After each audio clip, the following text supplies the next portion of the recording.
one being representing a man for Uptown TV. You understand? In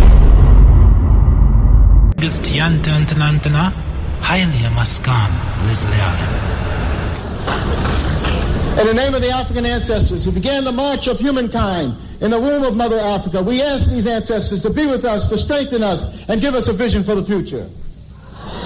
In the name of the African ancestors who began the march of humankind in the womb of Mother Africa and marched down the Nile, laying the foundations for human civilization and culture, we ask these Africans to be with us, to strengthen us, and give us a vision for the future. In the name of these African ancestors who built their pyramids and their temples to their God concepts, to their principles, and to their moral values, who left us a legacy of architectural and monumental building unparalleled in the history of the world, we ask these ancestors who built the pyramids, who built the temples, to be with us, to strengthen us, and give us a vision for the future. We ask these African ancestors who took this African culture and extended it throughout Africa, building the stone cities of Zimbabwe, building the empires of the Sudan, Ghana, Mali, and Songhai, building the Swahili city-states along the east coast of Africa, and in Christian Africa, asking King Lalibela and giving him the courage to build the 12 churches of Lalibela from the ground down, monuments to the world. We ask these Africans who spread this culture to the Dogo and to the Akan and to the Yoruba and to the Bankango and to the Zulu. We ask these Africans to be with us, to strengthen us, and give us a vision for the future.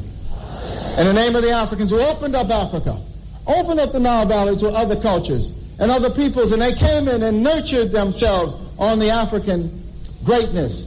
First coming in early were the ancient Hebrews, and they synthesized this culture and produced Judaism. Later coming in were the Christians, and they synthesized this culture and produced Christianity. Coming in were also the Greeks, who took the African culture, synthesized it, and produced Greek civilization. And then later, the Prophet Muhammad, and with the Arabs coming into the Nile Valley, they synthesized the culture and produced Islam. We ask these African ancestors, who as part of their legacy laid the leader Zumbi, whose spirit and sacrifice. We ask these Africans who replicated the Brazilian experience and went into the highlands of Jamaica and became the maroon-free communities. We ask these Africans who went into the backwoods of the Guyanas and Suriname and created free republic of the Suramaka and the Ajuka. We ask these Africans who went into the backwoods of Georgia and the swamps of Florida and moved with the Seminole Indians and resisted oppression. We ask these Africans who left us a legacy of struggle and resistance, the likes of which no one in the world has, to be with us, to strengthen us, and give us a vision for the future. We ask these Africans who created and laid for us a foundation of struggle and resistance that was passed on generation after generation, that was passed on to Harriet Tubman, who fought her way out of enslavement and became a symbol of freedom for all of us. Similarly, Frederick Douglass and hundreds of thousands of others fought their way out of enslavement. We asked those Africans who went with Berkman, Dessalines, to create the greatest revolutionary experience in the history of the world, the Haitian Revolution, leaving us a legacy, the likes of which no one else has had. We ask these Africans to be with us, to strengthen us, and give us a vision for the future. Let us start our class with a prayer. Heavenly Father, Divine Mother, Friend, beloved God, Jesus Christ, Bhagavan Krishna, Mahavatar Babaji, Larry Mahashai, Swami Shri Yukteswarji,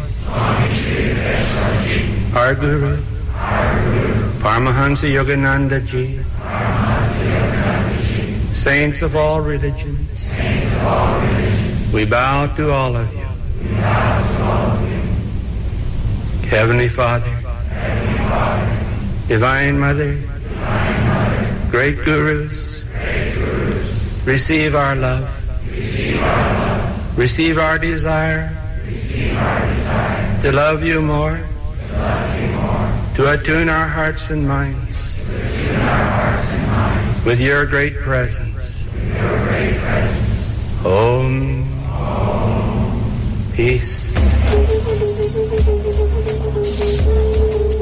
21 side of the Africa Forum. Thank you for joining us on the 107s, 107.1 all the way to 107.9 On the internet at iriafm.net. Thank you so much for joining us on Flow Channel 822 on Digiplay, on your mobile apps, on however you're listening to us this morning. Welcome, Aquaba. Thank you so much for joining us. Tanya is at the desk. We go through until 10. The Big A comes in at 10 with his Sunday for development. Our mission includes blazing new paths towards Africa's rendezvous with destiny. Hearing witness demanding change, crafting an African-centered agenda for change and development. All the while, honoring my moral obligation to remember. Yes, going to speaking with the Mango Girl. I know you're wondering what's that and who's that, but and I also know that many of you can immediately identify and figure out who we're talking about from a very young age. And this is the blurb on the paperback, the Mango Girl. From a very young age, Dr. Ava Eagle Brown learned the life lessons of perseverance and survival. And so in The Mango Girl, which is her book, it's a courageous story of growing up in one of the poorest areas of Jamaica, and her determination and courage gave rise to her belief that she was destined for more than the community could offer.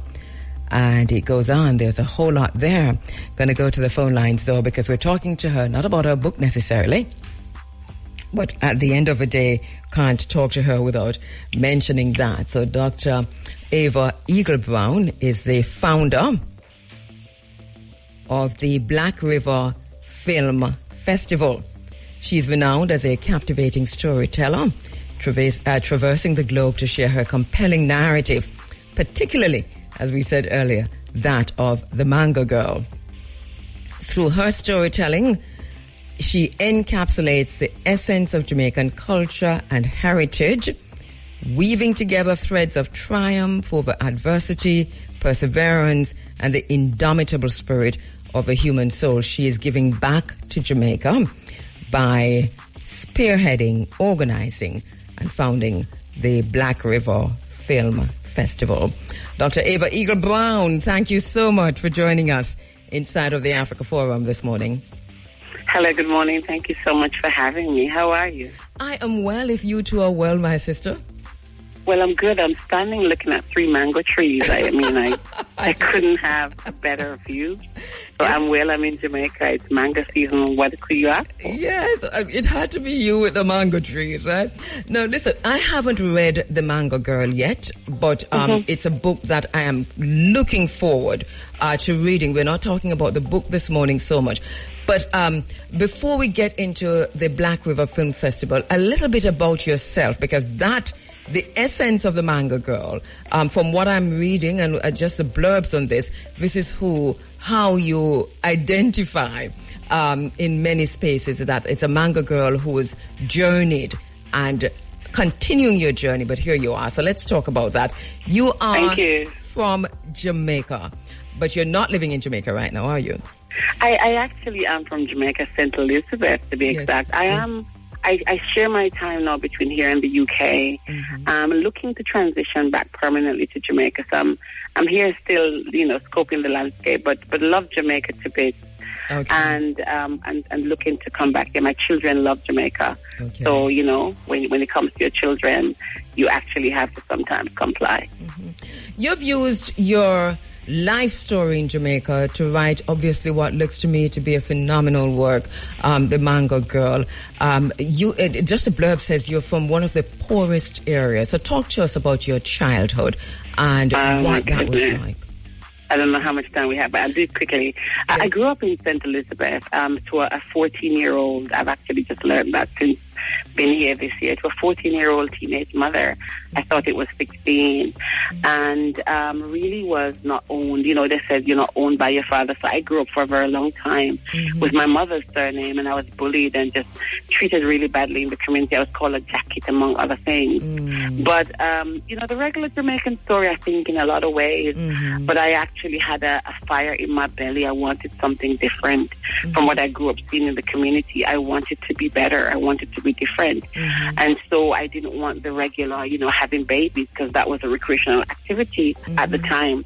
And so I went to school and I took up education, and it meant that I needed to get books and stuff, and I couldn't get it. And I remember going to my father and asking for that, and that wasn't there. So I actually was selling mangoes on the train and the plazas of Balaclava. And later on in my life, I had a lot of sexual abuse, to include my father, which was just so hard and harsh, and couldn't understand at the time. But from that, I actually moved and, got myself an education and became a teacher and moved to Montego Bay. And there I got held up at gunpoint and raped. Wow. And that was really tumultuous, and it really sent me into a nervous breakdown. And that's how I ended up in England, just trying to create some sanity. I had a young child at the time. But all of it, though, I think when I look back at it now, I'm a conduit of the story. It's a story of many Jamaicans. Of course. However, it shows the resiliency, the courage and the fire of our people.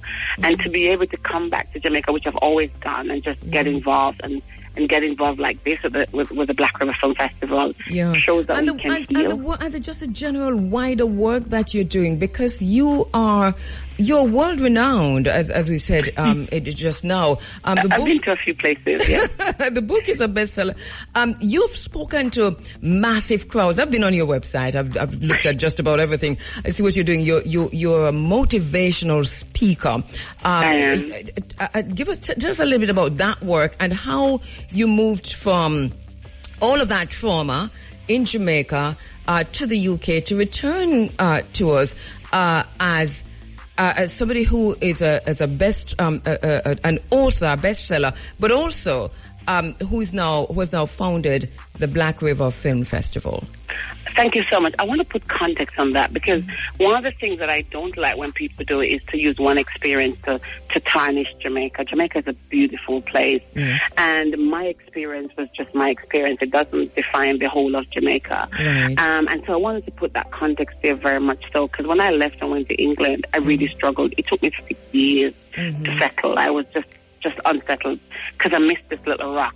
But I became a life coach, and I did a lot of healing myself. One of the things that I had to work on was forgiving of myself, because I grew on thinking that it was my fault. It was my fault that my father abused me. It was my fault that many people abused me. It wasn't just my dad. But I want to speak to mothers right now and parents about the fact that when you have your young girls and your young daughters, it is so important to not think that sending them somewhere where they're going to have their own room and better clothing always mean that it's going to be better. My mother thought she was doing better for me by giving me to my father, my stepmother, and she couldn't have known. And so I'm a protective parent. But I used this experience when I went to England to get a lot of help and healing for myself. I needed to heal because I had so much trauma. It took me years. And through the journey, I was able to unpack all of the bits and pieces and was able to then recognize that actually you don't have to be what you've been through. And so I went on this NLP training and this life coaching training, and I was a trained teacher, so I was always in that kind of space working with young people. And through it all, people started. I remember the first thing that happened to me was I was doing my master's, and I was in Norway for work. And I had a personal development course to do, and I was just crammed. I was in the middle of getting a divorce. It was a lot going on, a lot going on. And I wrote about myself. I just didn't know what else to write. And then I got called by my university to come to Coventry, and I was like, oh my God, I failed. I just failed my finance. And if I failed another one, I wouldn't have gotten my master's. And so I timidly went. Long story short, they were just impressed. Like, is this story really true? And sometimes it takes you to do one little thing to just change the trajectory of your life. Because from that, the Financial Times, the PR company for my university at the time didn't write about individuals. They wrote about organization. But my story was so touching for them, they couldn't believe it, that my university used my story to actually use my story to help other students come to say, look, you can be anywhere, have been through anything, and come. So I ended up in the Financial Times, and then I was flown here to come and do a profile with Ian Bowen, and I was all over the place, and that is how it started. And then a school wrote, when they saw my story, And so they wanted me to come and do the valedictory speech at the school. And I was like, oh my God, there's something here. And that's how it really started. Yes. And Google called and AstraZeneca called, and it's one of those things. Yeah, but I'm happy that you're telling us this way, because the fact that it was writing your story. That you're pointing to as a pivotal point. It was. And this is the Mango Girl, isn't it? It is, yeah. And basically the Mango Girl is because you sold mangoes in Jamaica, right? So I did, yeah. Mango sent me to school and fed our family. Yes. I love that there is so much positive that came out of the trauma, that came out of a space that could have been otherwise. And so what it has done for us, I think, and what your story does for us, is that it provides that motivation. It provides for our young people, just the idea, the resilience that's there. It provides for us a point that we can focus on, look at. If this happened, and here we have Dr. Ava Eagle Brown, then you can do it. And Kabu, can I say this on that point, actually, which is really important because it ties in. This is why, and I know we're going to go to the festival in a second, but this is why we're doing a Young People Day, and one of the sessions going to be conducted by the Ministry of Education is penning pain to purpose. We want to teach young people that, but we'll talk about that as we progress in this conversation, because I believe that our stories are not for us. We're just conduits to them. They're for the audience that we were used to bring them to. And so often we underestimate the power of stories. And I am a big fan of storytelling. And this is why I do independent publishing and help people to bring stories out. Because stories heal, stories change, and stories can transform lives. What made you? Absolutely. What made you think of a Black River Film Festival? I know we have literary festivals already. We have one in St. Elizabeth, which is great, Calabash, and we just saw the first St. Mary Literary Festival of 3 or 4 weeks ago, which is really great also. But here, a film festival coming from your space. What was the driving force behind that? There's a lot of things. Great question. A lot of things. One, I came back here, and I'm a part of a British repat group, an expat repat group, and we talk all the time about things to do. And one of the things I noticed was that St. Elizabeth on a whole has got such a rich tapestry of stories, in particular Black River, the first place to have electricity before New York, motor cars. The British used to ship logwood from Black River to England to make dye, and so many other rich pieces of story there. However, Black River, we know who live there and are from St. Elizabeth, know that it needs some rejuvenation. It has been kind of not as vibrant, and it needed some invigoration. And so when I started thinking about the fact that I am a writer, I act in some Nollywood films. Yes, I bet you didn't know that. I didn't see that anywhere on your website. I actually, so I'm on IMDb a little bit. Yes. I'm not a producer or anything, but I'm actually an executive producer for a film that's been edited in Bulgaria as we speak, called I Killed Her Twice, and it was shot in South Africa, in Johannesburg. Beautiful place. Johannesburg is amazing. Yes. And when the director and I sat down, Nicholas Beverly, who started curating this festival with me, when we started sitting down discussing about how we're going to film this film that we did, I said to him, let's show it in Jamaica. Why not do a Black River Film Festival? And that's how it came about. But it was more around the fact that it was re-energizing my parish, my community. The Calabash Film Festival is amazing. I did the open mic there last year, and I literally saw Angelina Jolie. I was like, oh my God, this is crazy. But we want to create and help the conversation with young people as well around the fact that you actually have other career choices. When we did the school run, a lot of kids in St. Elizabeth did not know that, they're not thinking of these career choices. They're not thinking about director, cinematographer, all of that. But also, Kabu, let's face it, everything happens in Kingston and Ocho-Rios. And the South Coast is a little bit neglected. I'm going to take a quick break. Please remember what you're saying, because I want to come back right there. Because I just like you threw Ocho-Rios in it a while ago, and we've been saying here in Ochi, everything takes place in Kingston. But I'll take a quick break. She is a founder of the Black River Film Festival that's happening in Jamaica. She's also known as a manga girl. Please go and get her book. Type it in, Google it and find it. Get her book and read it. We're putting it on the Running African Book Club reading list, and we want when she comes back, we're discussing that book with her, that you all can participate. All right, so please get her book, The Manga Girl. So you were saying that Black River was chosen, St. Elizabeth, because, you know, in having discussions with your friends, you're saying, well, everything happens in Kingston and Ocho Rios, which is not quite true, but we're going to leave you with that. Compared to St. Elizabeth, yeah. and so that you said, well, let's look at Black River. And I like the point you made when you said, Black River needs an injection of something, not just capital, but also it needs a boost. And you feel that the film festival can bring this to the area?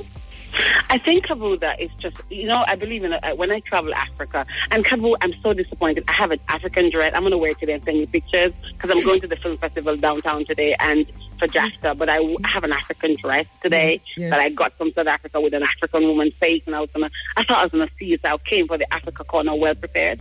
But never mind, I'll send you pictures. A beautiful dress, like it's got a beautiful African queen on it, and it's beautiful. Yes. But St. Elizabeth, I can only do my part. You know, Gandhi says, be the change you want to see. But I can only do my part. But if all of us start to look at, and I say things like, and it's frustrating, things like if all of us put our garbage in the bin, then we won't have garbage on the floor, right? So if all of us in Jamaica as a whole, in St. Elizabeth in particular in this conversation, were to start looking at what can we do to regenerate St. Elizabeth, then that will happen. So I can't do it by myself. I can't do this film festival by myself. I have to have a team of people, including the people who will come to support it. But yes, I think that it could start the conversation. It could help with the other plans that are being done. I know the government has got plans for like highway coming, you know, through that kind of area in general. But regeneration of our towns is so necessary. I've seen them do it with Brixton in London. I mean, it's political how it was done, but it's done anyway. So let us start regenerating our towns, creating employment, bring tourism, etc. And that, I think, will help change some of the social issues that we're facing. Yes, I do. In some aspects. I do agree with you. Let us talk now about the film festival itself. When is it going to happen, and what will it look like? The film festival is happening over 3 days, and I want to really explain them properly. Yes. The 28th of June is going to be our cocktail launch in Santa Cruz at Monte Carlo in the evening, invitations only. And then we have in the daytime of the 28th at St. Elizabeth Technical, my alma mater, that school that carved the girl you're talking to today.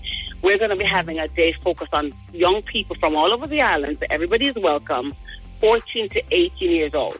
And that day is predominantly focused on helping young people understand the power of stories, where stories can take them. So Kwame McPherson, who you know, is going to be doing a masterclass on the science of storytelling. Brilliant. And story winner of 2023. Amazing storyteller. I'm a good friend for many, many years back in England and here in Jamaica. And then we have Anita Bailey, who's from the Ministry of Education, Region 5, who's coming to talk about pen and pain to purpose. And then we're going to have a TikToker and a YouTuber coming to teach our young people, actually, that they don't need to just be consumers of content, but they need to become creators. And that's a vision I have. And so our project manager, Kenya Uto Morrison, who is a former vice principal in England, is really spearheading that and really tailoring that for young people. So please, if you're listening, moms and dads and young people, please come, because we're going to have at that event our Black Panther star. She's going to come just to help the young people understand. Connie Toomey is coming to that event. And you can't just gloss over it like that, you know. She starred in the movie Black Panther. She did. And twice. Twice. And what part she play again? He actually was the auntie, he was the auntie of, in the first one, she was an auntie. The second one, again, she was an aunt. But yes, Funny's coming, so she's like the great aunt, wise aunt. So she will be here, Wakanda to the world, on the island in Jamaica, in Black River, at the Black River Film Festival. Once again, the dates are June 28th to 30th, and the 28th is for young people. 29th and 30th is for big people things. All right, so talk to us about the other 2 days. So the other 2 days are going to be the 29th and 30th in Black River. And those days, you ask what's going to look like. In the daytime, we have quite a number of talents coming. It's going to be focused on the mastery of the cinematography, the film world. So the master classes, the fire chat, side chat, things like the power of the film business, acquisition and casting, which is a big discussion lately. We're going to have the people talking about how to be a versatile actor and some other things in the bag. And those are going to be in the morning into afternoon, but in the evening time from about 5 onwards is where we're going to be focused on you coming out here, bring your partner as a date night or your film enthusiast. You're going to come and we're going to do the screening of the films that are going to be there. In fact, we're going to be screening Decolonizing, which is a film that I am in, not starred in, but I've got a small little part, which is a really good African feature. We're going to have lots of short films from Jamaica and other parts of the world, including England and the Caribbean. And we're going to be showing a lot of movies that you need to go out and watch. So they're going to be in short form. I received something last night on HIV, for example, which is a conversation we need to have. And so it's going to be showing a lot of different content around a lot of different issues, but it's going to be wonderful. Lots of good food. Would that be Roger Williams, HIV? I am not going to say just yet because I want people to come out and watch it. And I'm just having the discussion. It only came in last night, so we're just having the discussions now. So I don't want to say too much. But then we're going to actually end the 30th with the legendary The Harder They Come, which is such a period piece. And Justin Hens is my consultant behind the scenes, and she's really involved and supportive. Jampro, got to call them out. But it's going to be a really nice time to just come out in the evening under the stars, on the beach, and have a good time. So where exactly would this be? What's the venue? It's going to be at Lola's on the beach. Lola's on the beach. River. In Black Yes. River. Yes. Okay. And so it's 3 nights, 3 days. It's 2 nights. 3 days. 2 nights in Black River and the Children's Day in Santa Cruz. Okay. And we're in Santa Cruz? Stets. It's going to be at St. Elizabeth Technical High School. All right. And that's a Children's Day at Stets, and that's going to be on the 28th. Yes. And then the 29th, 30 on the beach. Yes. Absolutely. Lola's on the beach in Black River. Well, we're going to have to find it. I don't think I've ever been there. But when people buy, and this is why we encourage people to buy their tickets online, because we want to communicate with you.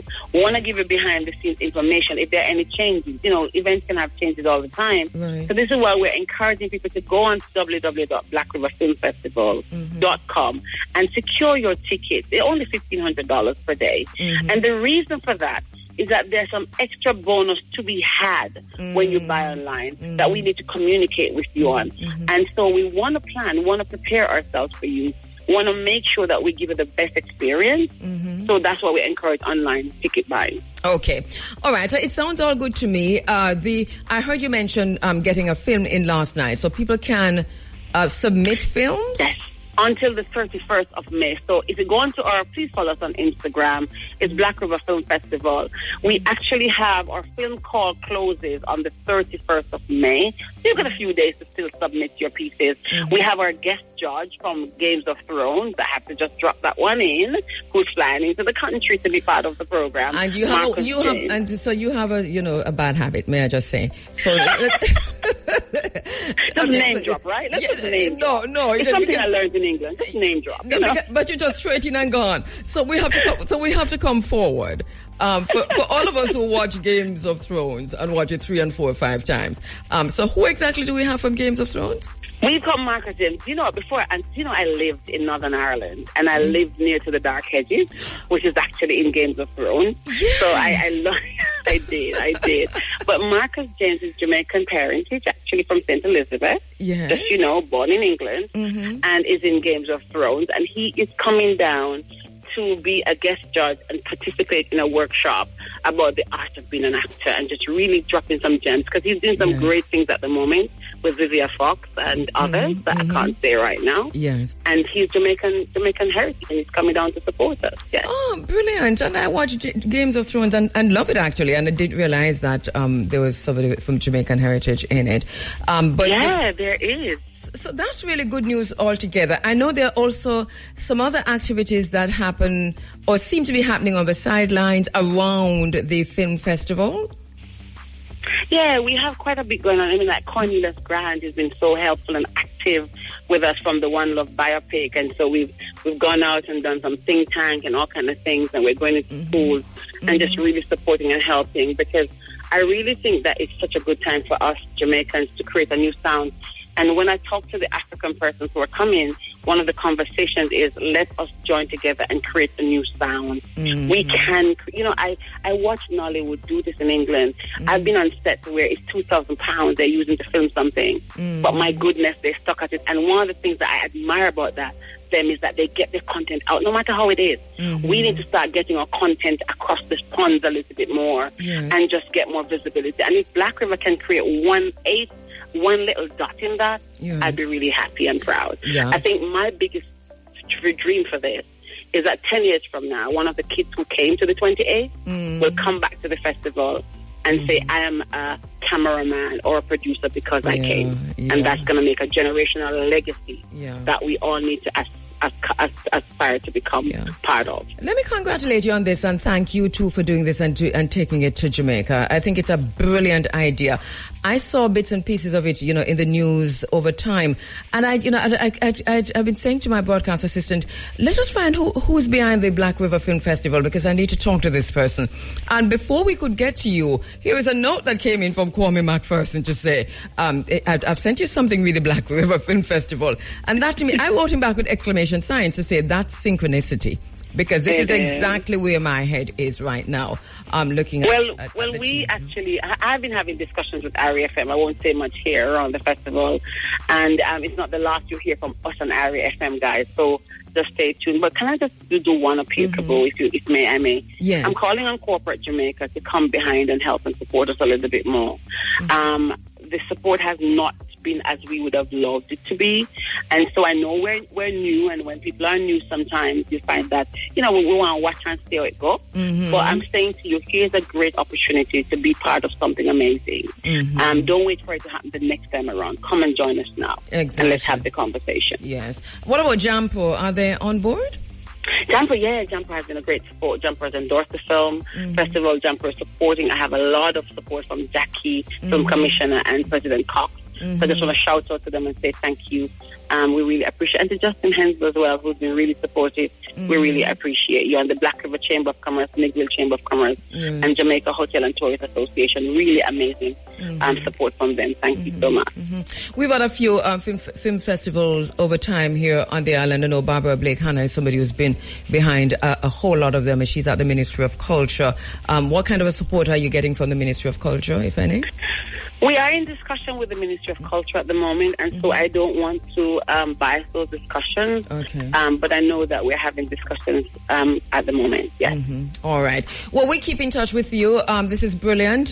Support you 100%, and hope to talk to you again soon, both about the film festival and also later on the book, The Mango Girl. Thank you so much. Thank you so much for having me. Thanks a lot. Have a good day. You too. Dr. Ava Eagle Brown, the founder of the Black River Film Festival, June 28, 29, and 30 on the island here, right in Jamaica. Brilliant.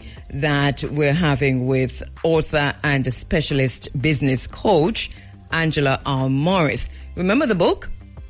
Don't Let Them Stop You. It's personal. We spoke to Angela a few weeks ago, and in between that we had some holidays and Mother's Day and so on.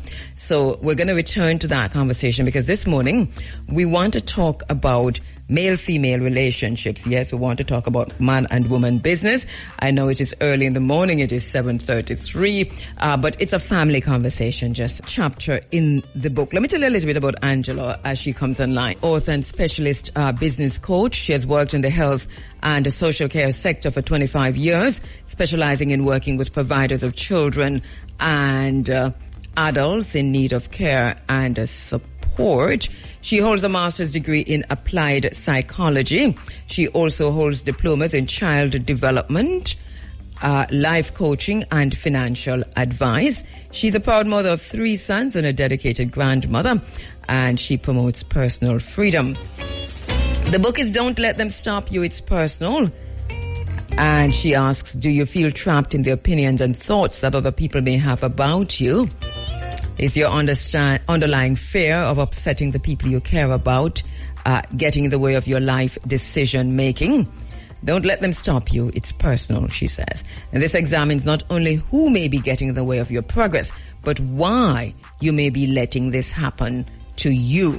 The book explores the various influences in our lives, the complexities of their power, and how to successfully navigate past them so that you can truly be the driver of your own life. And remember, we looked at the parent-child relationship. We looked at the sibling relationship. We talked about the family dynamics, look at the different types of family, and also talked about healthy relationship, healthy families, healthy sibling relationship, and toxic relationships, and so on. And this morning, we're going to be talking about the relationship, the male-female relationships, all right? Don't let them stop you. It's personal. On the phone lines, Angela Morris. Angela, my sister, welcome back. Thank you so much. Oh, thank you so much for having me back, Kabu. I'm very excited to be on today. All right, I'm happy myself. Angela, can you believe it? I went and read the chapter again. Oh, wow. Oh, I better have all my facts straight then.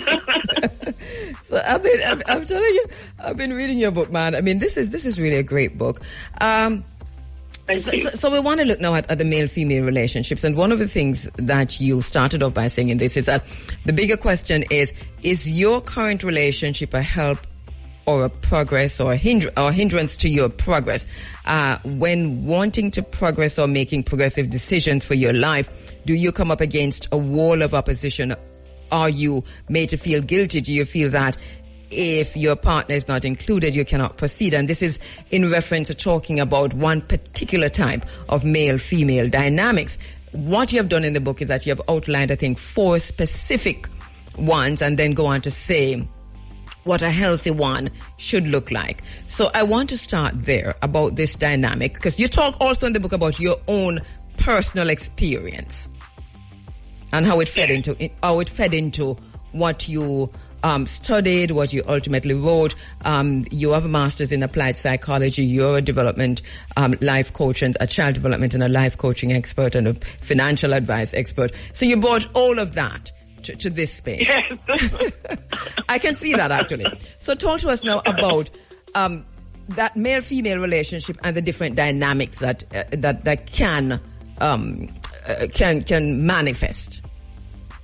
Right. Well, in the book, I kind of outlined 4 different types of relationships, and I deliberately went down the line because of the nature of the book, which is about what may be getting in people's way. So I highlighted the ones that I thought would be prevalent, and so the 4 types I talk about was the codependent relationship, the parental style relationship, which is very interesting, the coercive control relationship, and also the narcissistic relationship, because I believe within these caveats, people might not realize they're in those relationships because they're so used to it, or maybe they've come from families or structures where it's being played out all the time, so they think it's normal. Yes. So that's why I kind of chose those particular ones. Do you mind if we start?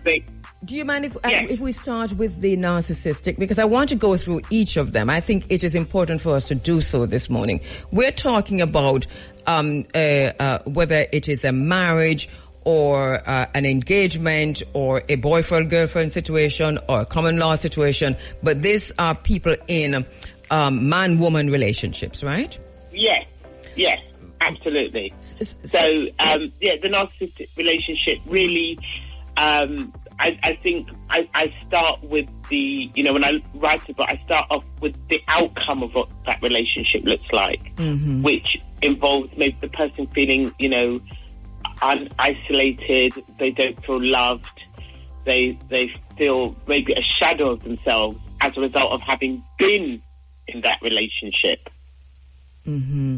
And what you do for us, which I think is so great, is to break it down by highlighting what would be narcissistic traits and how to recognize those traits and to determine whether or not those are having an impact on you within the relationship, if you're seeing this, and then how to navigate this. So can we go through that? What is narcissism? Narcissism is really a personality disorder, and that's the first thing. It's a personality disorder. So the word disorder is key. And with a person who has a narcissistic trait, what they are doing is they actually have very low self-esteem, but they appear very charming. But that's all part of the ruse, the behaviours to lure people into their lives.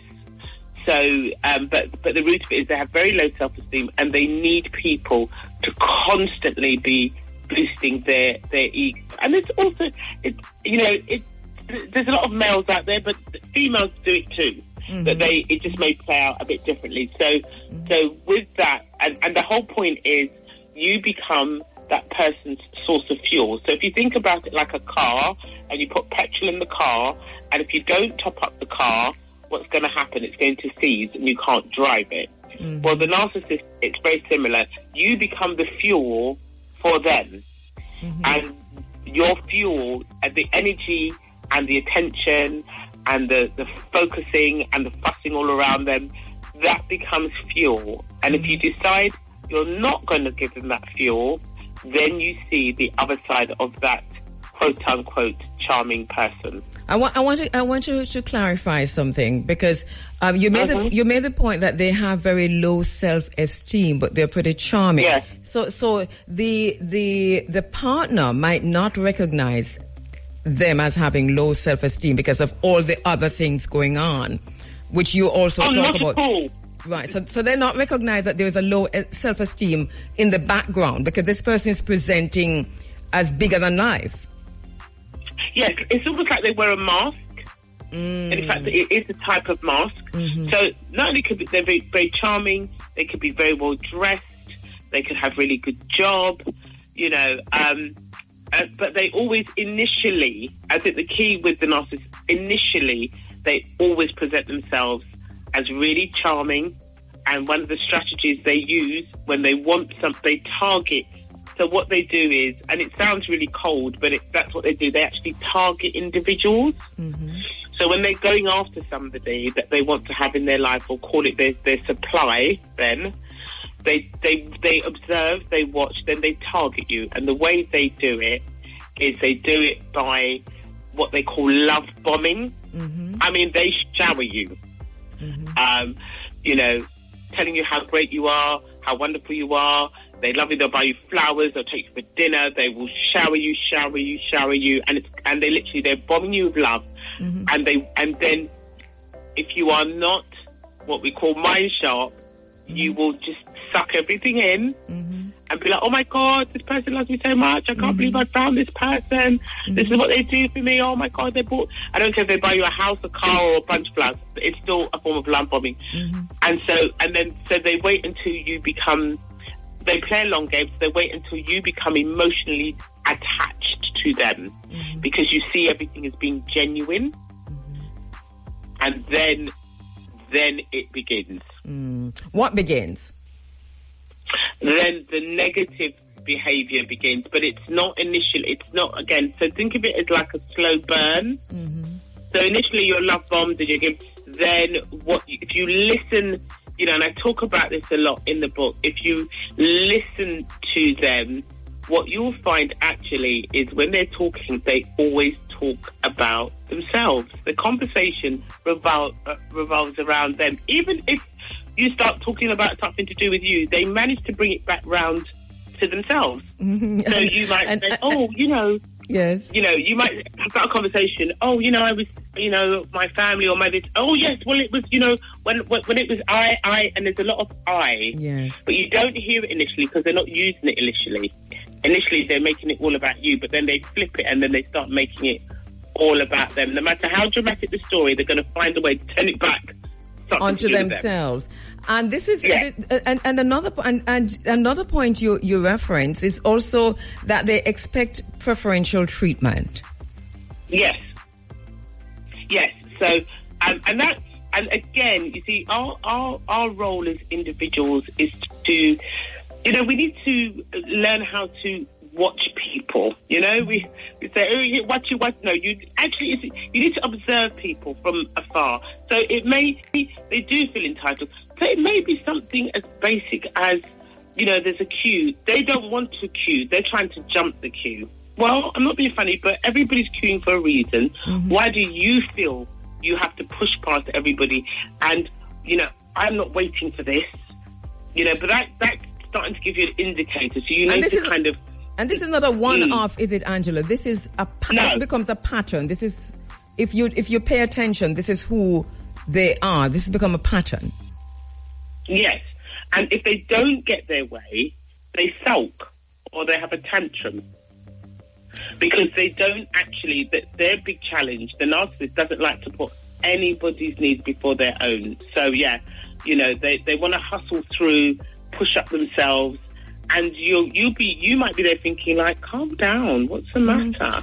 What you don't realize that's actually their behaviour. Yeah, you talk about sulking and so on, and you didn't specifically mention silent treatment, but that is also one of their tools in the relationship, isn't it? I think when you talk about sulking, which to me is sulk. Sulking is part of that, is it? I mean, part of that is, then you have to start asking, what's the matter? You see, they're bringing it back to them again. Mm-hmm, mm-hmm. I'm not like a child. I'm not happy. I didn't like that. Well, life is a mixture of dynamics. Mm-hmm. It cannot always be about what you want. But certainly that the sulking probably will happen more than them having a tantrum. Mm-hmm. When you see them get angry, you've really got under their skin. Mm-hmm. Hold the line for me, please, Angela. I really want to, I know we have 3 others to go through, and so but I really want to spend some time on narcissism. That's fine. That's fine. We can always come back and give the others another time. There you go. Let me take a break.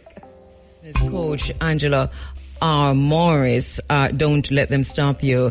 It is Personal is the title of her book, and just looking at relationships and whether or not you feel trapped in them and how to identify what might be causing that feeling of being trapped, but also how to navigate these relationships.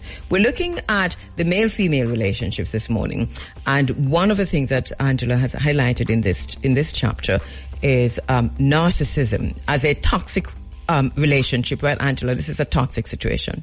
Yeah, absolutely. Yeah. All right. So I recognizing something like the sulking or the silent treatment, is that critical to understanding that you're probably dealing with narcissism here? Well, okay. So I don't overly broad brush it. So some people do. Again, what there's a vibe that goes with silent treatment. Some people give silent treatment not because they're narcissists, but they're just not used to communicating and being honest about their feelings. Mm-hmm. So they just won't talk. Rather than what they need to do is actually open up and start having some honest conversations. So I'm not talking about that one. I'm talking about when something's happened and then what they're doing is they're putting an emotional wall up. Because what they want you to do is come back and say, I'm sorry, I didn't mean it, what's the matter, I'll take the blame, that thing, as opposed to, I can't speak because I'm just not used to expressing myself. Mm-hmm. That's 2 different things. Mm-hmm, mm-hmm. And another trait that you highlight in the book is the delusions of grandeur. I think you make reference to that a few times as part of a narcissistic trait. Before you go there, Angela, what I want to do is to go back to what you said at the beginning of this conversation in terms of looking at this, is that this is a personality disorder. This is a personality disorder. And by disorder, does that mean that there probably is no way to make that kind of a relationship work if you're in a space with a narcissist?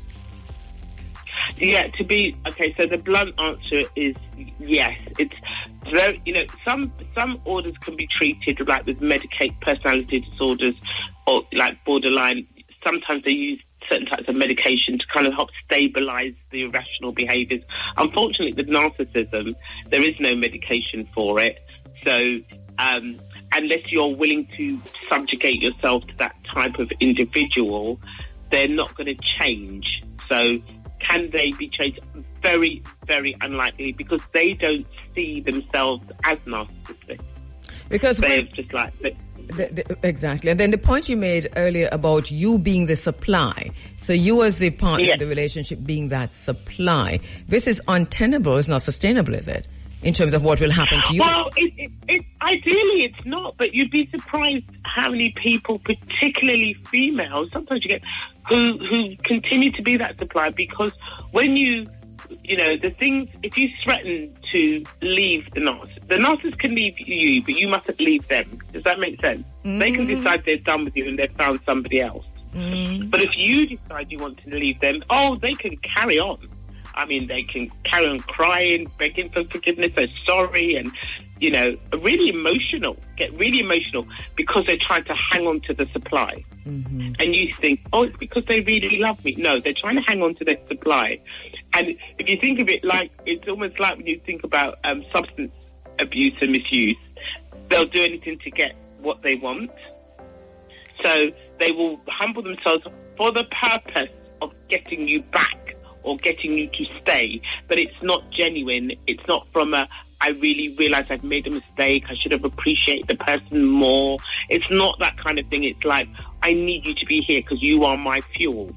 Mm. So if I have to, roll and cry on the ground to get you to stay and you fall for that, great. But then you can be sure it's all going to start again. Mm-hmm.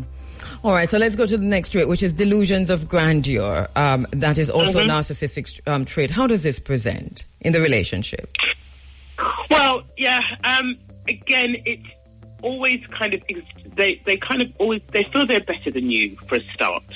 It doesn't matter how much you might have accomplished amazing things, they feel they're better than you, they feel they're above you, they will keep minimizing what you've done. That was easy for you. So even if you've done something, but that's natural, that's what you do anyway.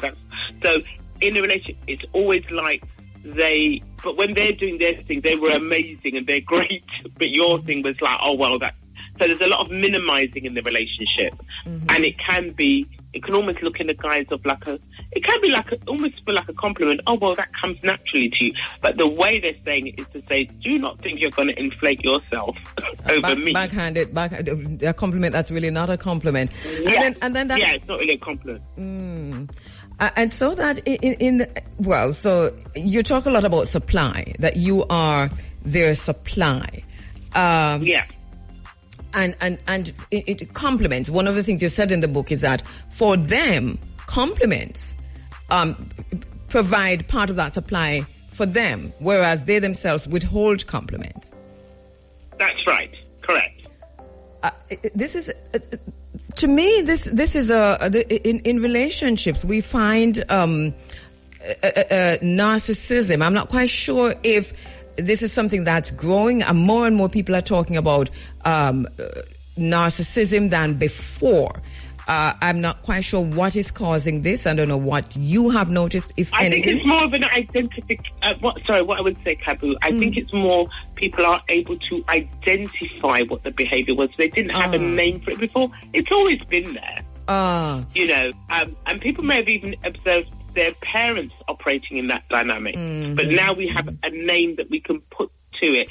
On the other side, some people, as soon as, somebody says, you're a narcissist, that's also not true. Because I think the one thing is, like when in societies, when we start identifying things, we can almost start to trivialize these descriptions, but they're very, very serious. And yes, so another point that you raised about narcissism in the book, another trait that I thought, this I think is the crux of the matter, is that they lack empathy.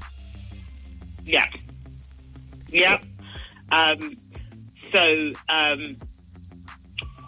Again, they're not able to, because empathy is about, so if we define empathy, it's about being able to be in that person's shoes and go, oh my gosh, if that, if we hear something happens, maybe somebody passes away and it's their mother, you're like, oh my gosh, if my mum might be alive, but I can imagine how that feels. Well, they can't. And so when you say, I can imagine how that feels, you're empathizing, because it may not have happened to you, but you can get a sense of, oh my gosh, that's maybe an emotional, very traumatic, and how you feel, me feel sad. But narcissists don't have that. They're like, oh, well, that's life. And they can quickly brush it off or not, and not feel a thing. So the lack of empathy, which then goes in line with how your feelings being disregarded. What are you crying for? Oh, you're not over that by now. Oh, I thought you'd be over that. Do you know what I mean? Or if they start to sense, because they kind of read your behaviour, and they'll be like, oh, I don't want to go too far here. So they might go, oh, I'm sorry, but if you hadn't done that, I wouldn't have done that. So it's like saying sorry, but they're not sorry. So in other words, they do not take responsibility for their action. So the person in the relationship will be blamed for their response to the narcissist's action. Yeah, absolutely, 100%. Let's talk about scary, isn't it? Let's talk about manipulation. And the fact that one of the traits you identified also to say that they are manipulative. Oh yeah, and the thing is, manipulation is so insidious because it doesn't. Nobody just jumps out of the blue and starts manipulating. This can only come from building a relationship. So to get to the manipulation stage, there has to be some relationship in play. And for the narcissist, it's really about using people they have dreams sometimes which are unrealistic or whatever, but what they want to do is they want to guilt you into doing things that's not necessarily for your best interest, but it serves them. So it could be something as simple as, they want, I don't know, it could be something like, oh, they want to get a contract. Let's go high level then. Oh, I want you to get a contract from this person. You know them. Go and speak to them, and you'd be like, yeah, I know them, but I don't really know them like that, or we don't have that kind of relationship. Oh, well, so you want me to fail then? So because, does that make sense? Why would you not use your influence? And you're like, I don't want to use it for that. Or you're thinking that because by then, when you're at that stage, you're probably thinking it and not being able to have those honest conversations. And how do you know when you're being manipulated? It's people getting you to do things which sometimes you can feel is going against your inner grain and sense of, I don't feel comfortable doing this, but I'm going to do it for a quiet life. On the far end, or not so far end, one of the things you said earlier was you can leave them, but they don't want you to leave. At what point does it become, or do we find this in narcissism, abusive then when someone is trying to leave? Because we're seeing here on the island, for example, in Jamaica, where so many women, young women and all in between and so on, are being abused or even killed when they try to leave relationships. Right. Well, so I think, let me just sort of reiterate. What I was saying is they can leave you, but you mustn't leave them. So, but narcissists, as a rule, which is interesting, are not violent. They use mental control. So, but the other relationship, which is the coercive control relationship, that gets violent. Right. But the narcissist one doesn't. And actually, I tell you what, none of it's good. But if somebody gets violent, it's abusive, but not physically violent, usually. Mentally and emotionally abusive. Yeah. Which can be just as powerful as a physical abusive relationship. Yeah, I can just imagine, because emotional abuse and the drain on that, and you being someone's narcissistic supply for how long in a manipulative situation, you lose yourself in that situation, don't you? Your identity, your sense of self. And some people end up sadly kind of losing their minds. Their mental health deteriorates to such a degree because of, because they're almost splitting themselves personality-wise, having to divide their men, and it can really affect people's mental health, really severely. You know, that's a critical point you make, Angela, and I want to spend a moment on it, that sometimes we hear about people in relationships and they're having a nervous breakdown, and people say, oh, you know, them lose their mind because of the relationship, or them have a nervous breakdown because of the relationship. But I hear you making a point that if you find yourself in a narcissistic relationship over time, one of the consequences of that is that, sadly, you can have a mental breakdown. You can have mental health problems. Oh, yes, absolutely. So, you know, and again, you know, when people go, oh, you know, I'm mad, no, but see, all of that kind of talk is minimizing the experience of that person. And as you know, as black people, we're very good at minimizing, and it's almost a coping mechanism, is that we kind of make a little bit of light of it, or we're dismissive. So, yes, it can have a severe impact. And some people go, oh, I'd never let that happen to me. But actually, you don't know what can happen to you, and it's happening to you at times, unless you are very, very aware of who you are and who you're mixing with. And that takes work. And I heard you saying, because they're so manipulative, because they would have been love bombing you from the early stage. By the time you are pulled into this and become part of the toxicity and their manipulation, it's almost as if there is a not too late, but almost a too late situation before you realize what's happening. You're already sucked into this. Yeah, it's a bit like being. What's the word? I'm trying to find the right word. It's like being sort of brainwashed, or almost, you know, you've been beguiled. Mm-hmm. So, as I say, nothing starts off just, you know, if somebody shows you their ugly side from the beginning, most people go, do you know what? I'm not doing this. Yes. But as I say, it's not an overnight. Mm-hmm. And the thing is, because narcissists are charming, what they'll do, they'll not only love bomb you, they'll be lovely to your family members, and everybody says, oh, but they're so nice. And I use the word they because it could be male or female. Mm-hmm. Oh, they're so nice. You know, they'll be buying your family gifts. And so they're buying into the family circle. So when you want to pull out that, they'll be like, well, what's wrong with them? They seem very nice to me. What is your problem? So you then have that compounded dynamic. You also talk about, as you say that in the book, that they have no friends, and there is you yourself will be separated from your own circle of friends. Yes, because one of the things I would encourage people is kind of scrutinize, watch people. When I say they have no friends, I don't mean they haven't had friends. Mm-hmm. But when you met them, why do you feel like, oh, you don't seem to have many friends? Oh, no, I don't keep friends, and when you get a bit more history, they've fallen out with everybody. They're kind of loners, really. Mm-hmm.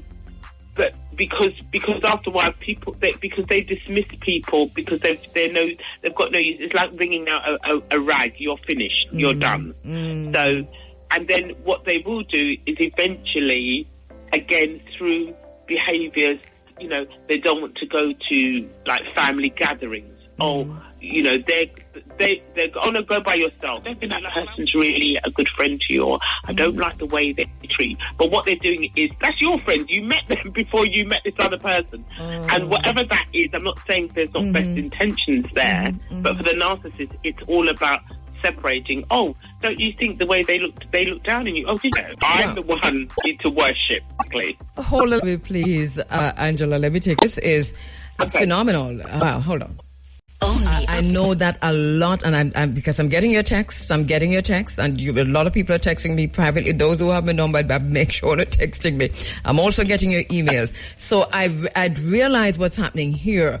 Angela, you're touching a core in Jamaica this morning, and especially among our sisters. I don't see a lot of texts coming in from men, but let's among our sisters. So a lot of texts and emails coming in that people are relating to this situation, didn't necessarily know that an amalgamation of everything that you're talking about, that this amounts to narcissistic personality disorder. This is a personality disorder, of course, that has to be clinically diagnosed, but because it is so widely studied, Angela, and somebody yourself as a who has a degree in applied psychology, you would have looked at this closely. Yeah, very closely. And yes, not just a degree, I have a master's degree. Don't let me stop you. Yeah. I love that. I really love that. Yes. Yeah. So I think the thing is, as I say, covering these topics as well, Kabu, I'm very mindful that, some people will be a bit alarmed and they might even feel a bit distressed when hearing, when you hear it. It's one thing to be thinking it. It's another thing when somebody comes on a station such as yours and it starts confirming what they're thinking. Mm-hmm. Because you people start Google things nowadays, but you're going through this thing and you are recognizing all of what we're saying here in your relationship. What does this person do at this time? How do this person navigate this situation, Angela? Okay, well, yeah, I knew that was coming. The reality is, and this is the harsh reality, there is nothing you can do except, or there is a kind of, it's kind of a strange joke. What do you do when you meet your narcissist? Put in your shoes and run as fast as possible. Oh, goodness. Yeah, I mean, you cannot I think the one thing is, you cannot change them. And women in particular always feel we can change ours. We meet somebody, he's got a few quirks, but I can. No, you can't change anybody. So we need to stop that thinking, right? I think the reality is, it's not, the only thing I'm going to say is, if the person is a narcissist, unless you want to end up walking and talking to yourself, wearing your clothes back to front, it's not going to work. Because they don't have the capacity to change to be the person you want them to be, loving, kind, considerate, thoughtful. They can't do it. They do not have the capacity? Who are these, demons? Say that again? Are they? No.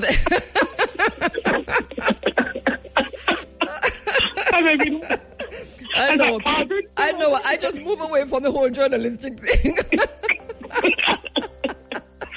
Do you know what? It's a bit. It's the same. It's not the same disorder, but it's in the kind of family of like sociopaths, psychopaths. They cannot really be rehabilitated because something has gone wrong in their brain a very long time ago, and it's set. Do we know what? Do we know what causes this, and how long time ago? Is it something that does it happen in adulthood, or do we find this is something that would have happened to the narcissist as a child that changed something? Yeah, 9 times out of 10, it goes back to childhood trauma. And, when children, we talked about children last time, but we didn't go into the depth of it. And of course, this. Yes. But when children experience trauma, what they start to do is as they get older, they start to create their own kind of world in a way. They start to create their own defense mechanisms to help them cope. So the narcissist has chosen to, well, not chosen, but through their trauma, a lot of times unresolved childhood traumas, and some of them have gone through appalling treatments, and where things like therapy, counselling are not available in childhood to address those issues. Things start to, as we get older, things start to crystallise and we start to form our own thoughts and opinions about how the world works. So that's why I started at the beginning. Actually, all of that bravado, all of that show is that somebody whose self-esteem is on the floor and actually thinks they're absolutely rubbish and useless. But they will not necessarily be able to pull that out and identify that.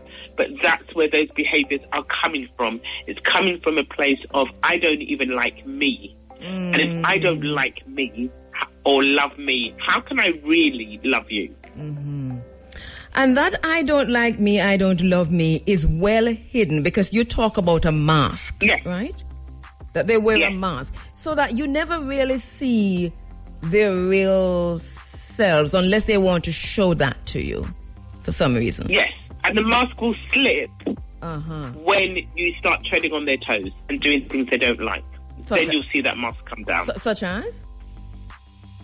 So, for example, if you say you want to go out with your friends and you're going out, I don't know, let's just say you're going out for a hen night or a little gathering and it's, all guys together and you're like, I'm going out with my friends and they don't want you to go.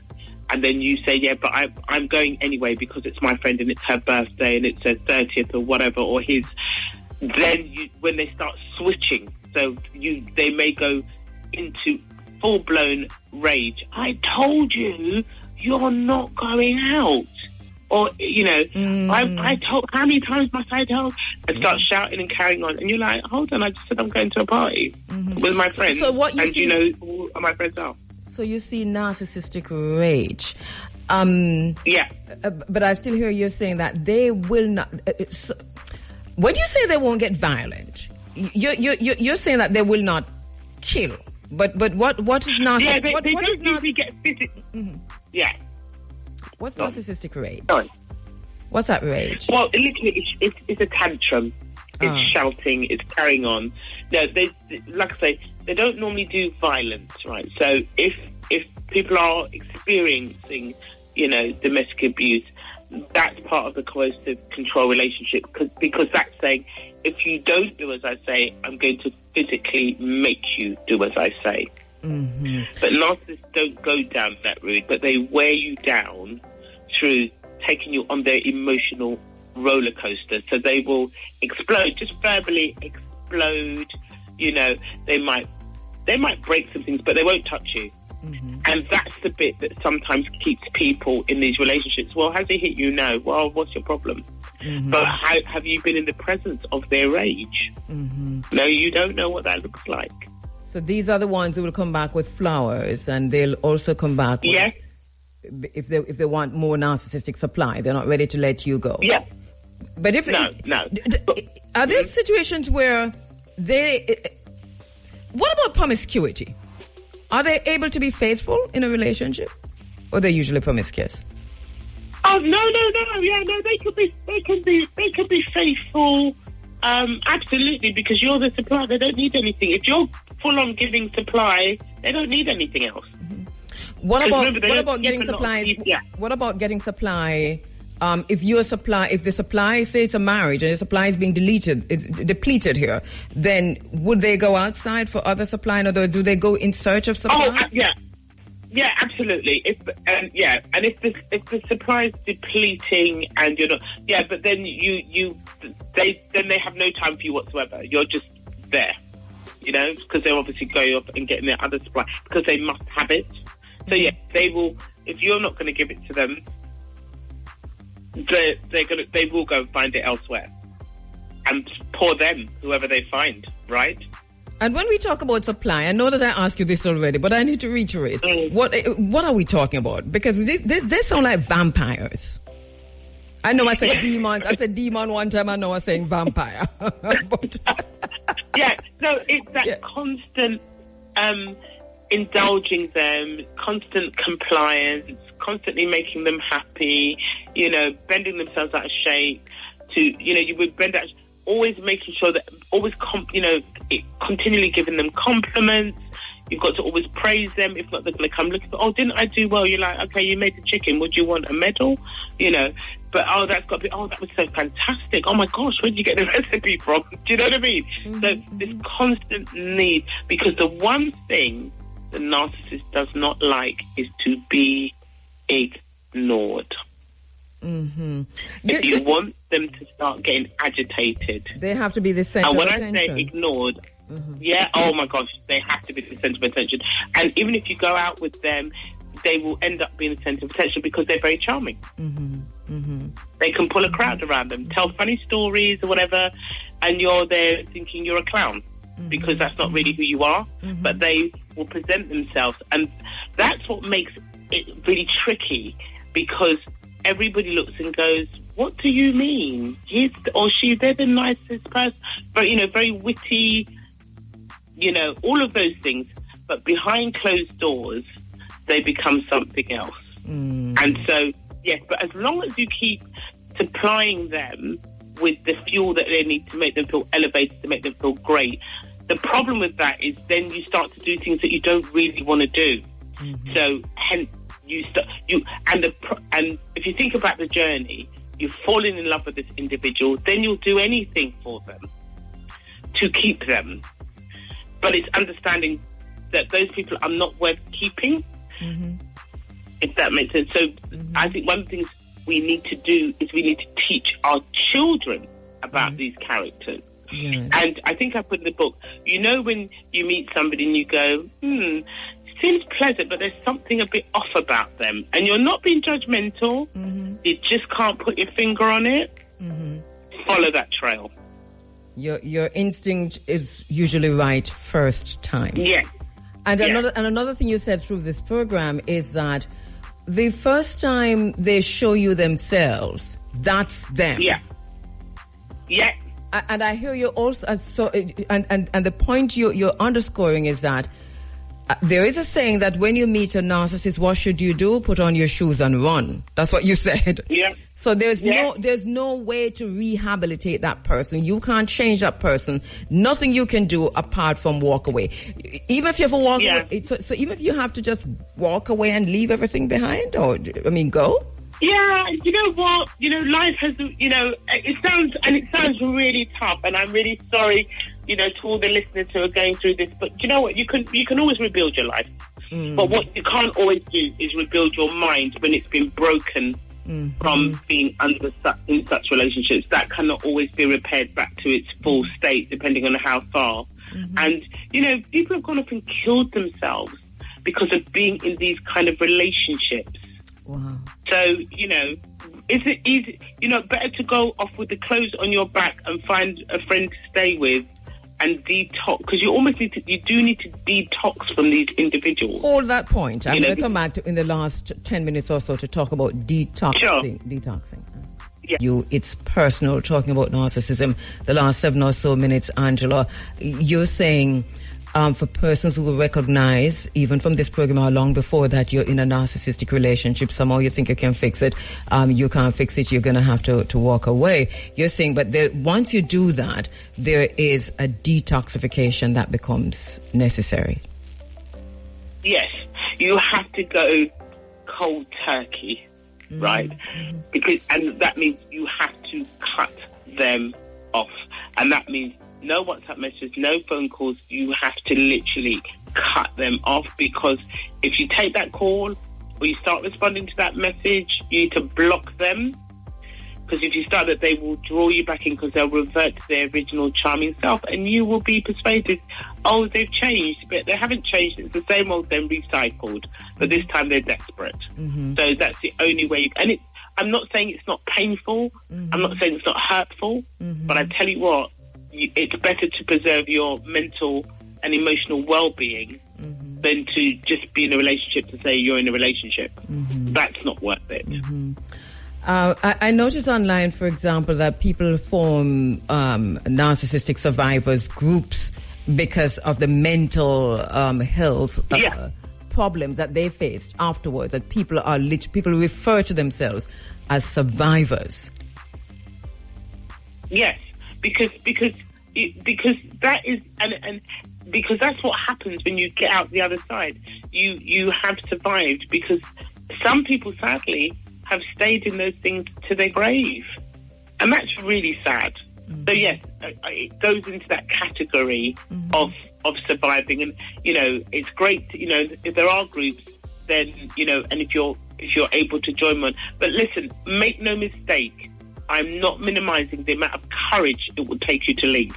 So I'm not going to minimize that. Let us talk about that courage. Let us talk about that courage, because especially in situations where the economics come into play, and some children and so much more.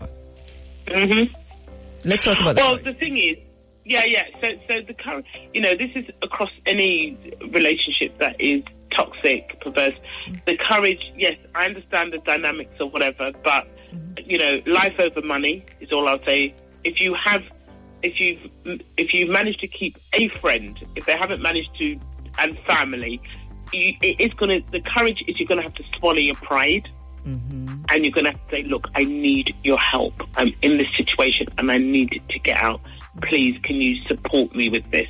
Because the other thing is, as I say, it's a whole journey. You feel a bit shame. You're like, how did I get into this? What happened?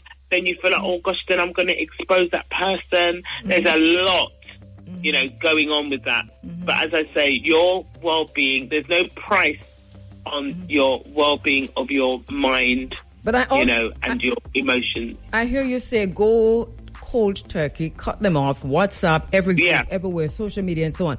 And then at the same time, the point you raised just now about feeling the shame and I'm going to out them.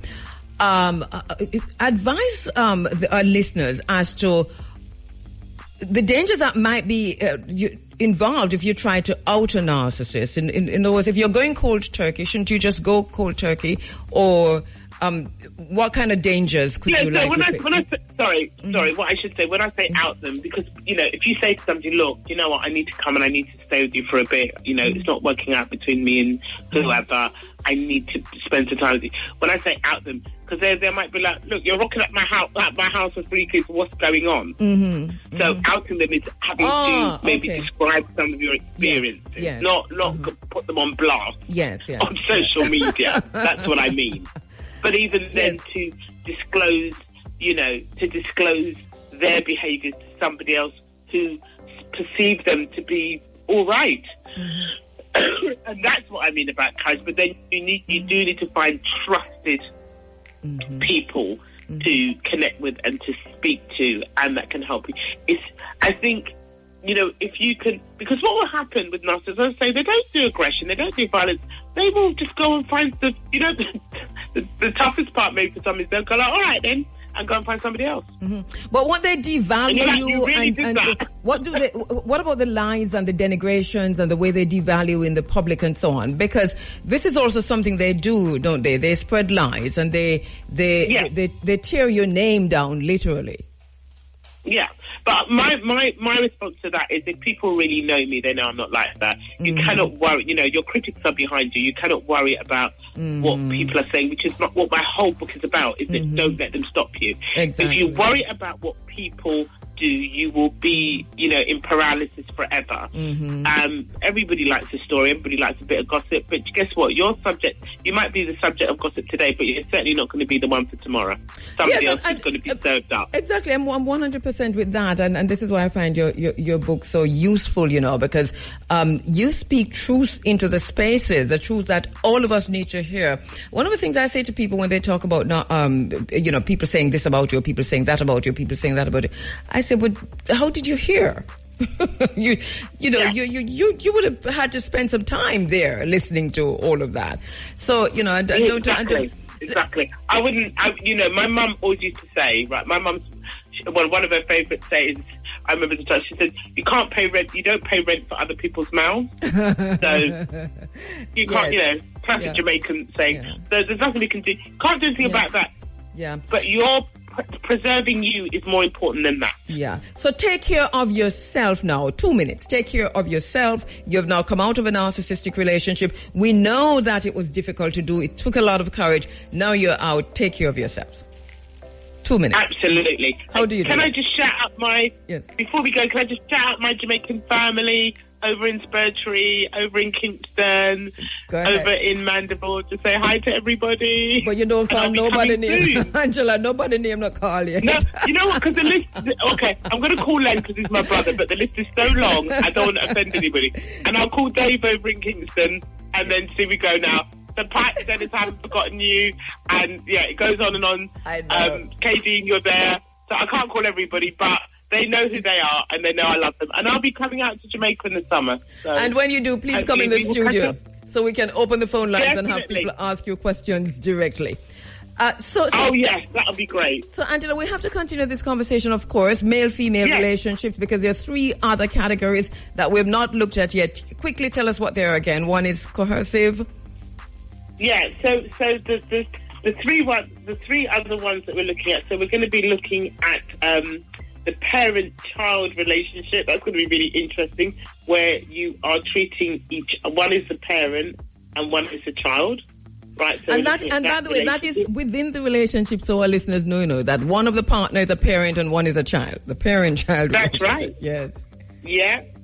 So then you've got the codependent relationship, which we need to talk about what that looks like. Different to narcissistic, but important. Yes. And then the coercive control relationship, which is the one that tends to lead to domestic abuse. All right. Angela, my sister, thank you so much for the work. Thank you so much for the time. And hopefully we can continue this next week. We'll let you know. I'm here for it. All right. If you can fit me in, let me know. Brilliant. We'll All do right, it. then. We'll work it out. All right. Then. Enough love. All right. Bye-bye. Bye. That's Angela Morris. And buy the book. The book is available on Amazon and many other places. Don't let them stop you. Don't let them stop you. It's personal. That's the name of the book. And the author is Angela R. Morris. Grand Prix, that's happening now, Formula One, that there is an accident, a huge crash. The BBC says it's a huge crash. So race red flagged on first lap following huge crash. Perez, Hülkenberg and Magnussen unharmed. The pictures look frightening. All right, so we're seeing that happening as we speak. Also, I am seeing in today's paper, this is what now, the Jamaica Observer Online, the digital Jamaica Observer, where they're saying former Prime Minister P.J. Patterson has called for the decolonizing of the curricula at schools in Africa and the Caribbean to those that promote African and indigenous knowledge systems and culture. Interesting story, good read. I think we should all read that story in the Observer today with Prime Minister Patterson, former Prime Minister Patterson, calling for the decolonization of the curriculum. It has become a cliche, decolonizing the curricula, decolonizing education. It's a cliche. We say it over and over and over. Prime Minister Patterson, former Prime Minister, has had the power over many decades and still has a lot of power to do that without even saying it, or to not to do it, but at least to impact, to effect and affect. It's salad. Prime Minister Patterson, I expect a whole lot better from you. There were no expectations, there'll be no disappointments, but it's ridiculous. It's ridiculous. It's a good call, but it's a cliche. It's a cliche. And if that's what you are coming up with for Africa Day, then shame on you. Shame on you. We don't need any more calls for decolonizing the curricula. Those with power and influence should begin to drive that process. Just in another 50 years, we'll still be calling for the decolonization of the curriculum. It's basically what is happening. It's cliche. You write a speech and you speak for Africa Day. So where's the process? First comes thought. And after thought, speech, and then speech from speech act. And we've been saying this, as Bob Marley says, enough has been said already. Now read it, because this is what we've been saying forever, and fighting with them and tearing out our hair with them. Even when Prime Minister Patterson was Prime Minister of Jamaica, we were making these calls, begging them, crawling on our bellies and our bottoms and our knees and everywhere. We did, there was just nothing left for us to do in Saturday classes, and our own private classes, and in a space like this, making it a decolonized space. So now you've said it. Do it. You have in your hand, Prime Minister Patterson. Use it. Conversation ongoing in Jamaica about opposition leader Mark Golding's citizenship, Commonwealth citizenship. I as a journalist who has a serious interest in national, international, and global stuff, and especially when they have to do with post-colonialism and this idea of Commonwealth. I remember covering the first of all, let me say, Shahini Robbins was my friend, right? A very good friend. And I remember what she went through, that process when it was found that she had dual citizenship. And remember that whole process and the stories that came out about whether she's going to pay 10 million or 5 million and all of that and how she was affected by all of that. So that was the U.S. citizenship. And you remember that whole thing. Those discussions that happened in Jamaica, that was when? In the 2000s? So those discussions that happened in Jamaica, there was something that was very clear out of all of those discussions. Very clear. And it was said, it was understood, and the nation seemed to have been okay with it. And that was that if you have Commonwealth citizenship, if it's a dual citizenship, and one of them is a Commonwealth citizenship, then that's okay. You can sit in Parliament. We had said here at the time that might be worse than having an American citizenship. Because when you're talking about Commonwealth, you're talking about Canada, you're talking about the United States, the United Kingdom. And you're talking about a situation where the monarchy is already head of state. And if you have a prime minister who is, say, or any member of parliament who holds a UK citizenship, then this whole fight that we're fighting, the struggle to get rid of the monarchy as head of state is really null and void, and we're fighting ourselves. It's like we're turning our fists upon ourselves. These were the conversations we were having. Now, so according to that whole discussion, and I haven't looked at any law, any legislation, any act, nothing, but remembering that whole conversation, Mark Golding, if he has a UK citizenship, which I think he says he has, then according to those conversations, would not be breaking any laws, right? That's legal, lawful, everything okay with that, according to those conversations. Now, I suppose we can look closer at the act or whatever law is relating to that to see if section 1 contradicts subsection 2 and subsection 3 and subsection 4, because this is how you look at the law when you're trying to figure out how things really supposed to work. So I don't know if we're doing that within the spaces. I suppose we are. Lots of lawyers are engaged in these conversations. But suffice to say, the optics of it, so whether or not Mark Golding as the opposition leader with dual citizenship is breaking the law or it's unconstitutional and him can't sit in parliament and him have to give up the UK citizenship is one thing. But the other thing is the optics of it, Mark Golding. It's the optics we're talking about now, because you see, sometimes it's not whether you're constitutionally right or wrong. It is how it look. And sometimes it just comes down really to how it look. I know this might sound as if it is not a professional argument, but I don't deal in enough kind of arguments right in front here, so I just speak truth to power. And so it is the optics of it that don't look good, and because of that, this is why Mark Golding will have to address this situation, and he has to address it quickly. The longer him drag it out is the more problem.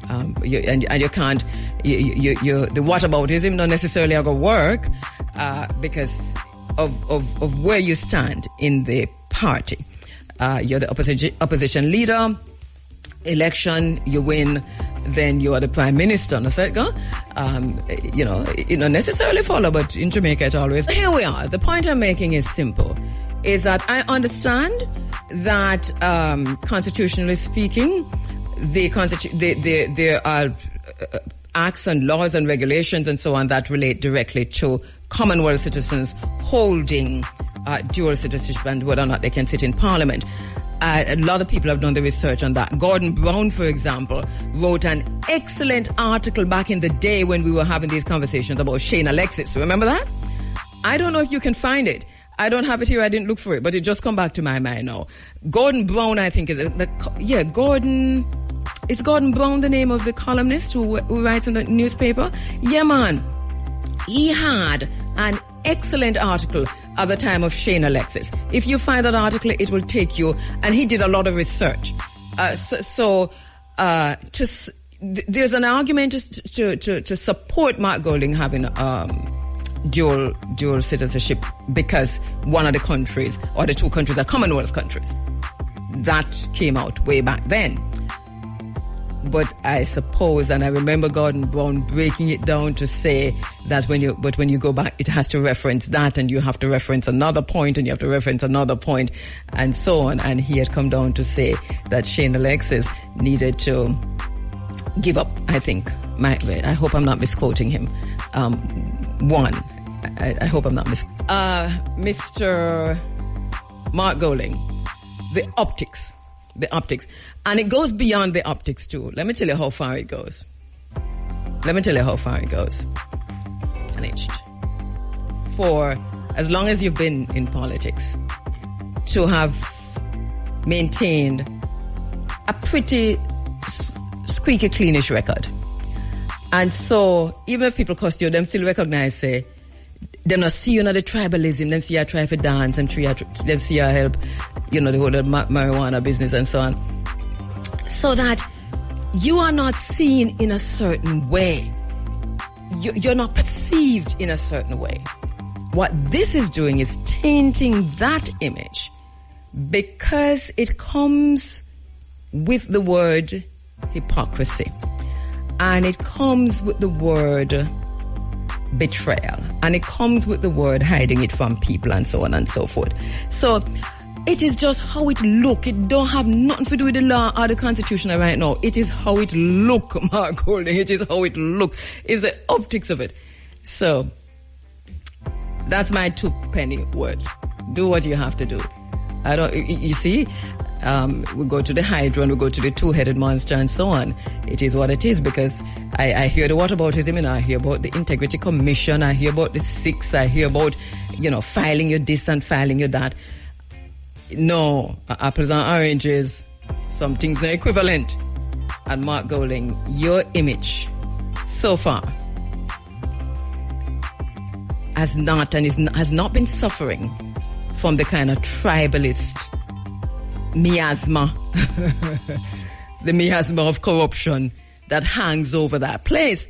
You somehow, a lot of Jamaican people don't think that the miasma has gotten into your bones. That miasma of corruption that is hanging over the synagogue of Satan. A lot of Jamaican people don't think it got into your bones.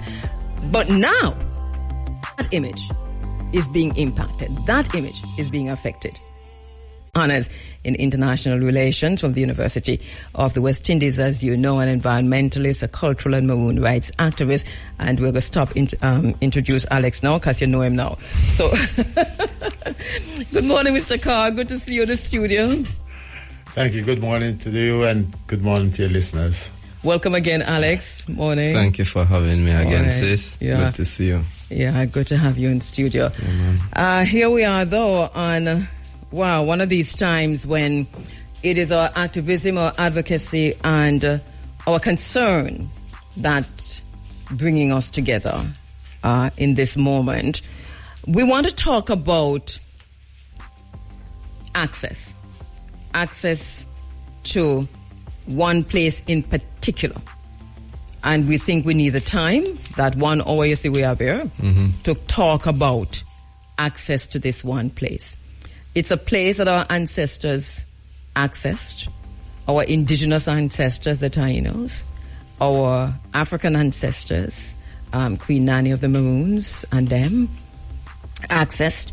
And it's a space created by the universe that we've been accessing forever, since time immemorial. But here we are now, losing access to that space. And regardless of what they have said to us, we are convinced that what is about to happen has already happened, and we're saying not on our watch. We're talking about Blue Lagoon. We're going to start with you, Mr. Carr. And Alex, I want you to chip in on the same question, which is to look at the history, if you will, to put Blue Lagoon, which is in Portland, in context so our listeners know a little bit of this space, the history of this space. Well, Kabu, as I'll go far back and as far back as when I was in primary school or when I was a part of the youth clubs in Portland back in the 60s. Let me interrupt you. I'm so sorry. Let me just have you get your microphone closer because it's unidirectional, so we need it a little bit closer to you. Okay, yes. Mm-hmm. So yeah. Back in the 60s, and at that time, it was the Blue Lagoon around it was surrounded by cottages as they are now. However, these were mainly Europeans usually come and stay, and they own some of these cottages. But as a student going to school, you drive along that portion of the road that surrounds Blue Lagoon, it was a silent zone. Buses didn't even blow there. However, and there were people, white people mainly, walking from Sansan to the Blue Lagoon and back, and they usually enjoy the Blue Lagoon. At that time, I never been down there in the Blue Lagoon, but one of the things that was never denied was access to the Blue Lagoon. Even as a child? Even as a child. You knew that if you wanted to, yes, you could go dip in that Blue Lagoon. Yes. Anytime. Eventually, you're talking about which years? Back in the 60s. 60s. Mm-hmm. Right. About 67, 68. And when I eventually went to the Blue Lagoon, it was because through the youth club, the Jamaica youth clubs at the time, and I learned to swim there. Mm-hmm. We went on a course and we swim, and it took days, but we were never denied access. There was bathroom facilities, there was restaurant at that time, mm-hmm. there was some entertainment, and big buses usually come there with tourists. Mm-hmm.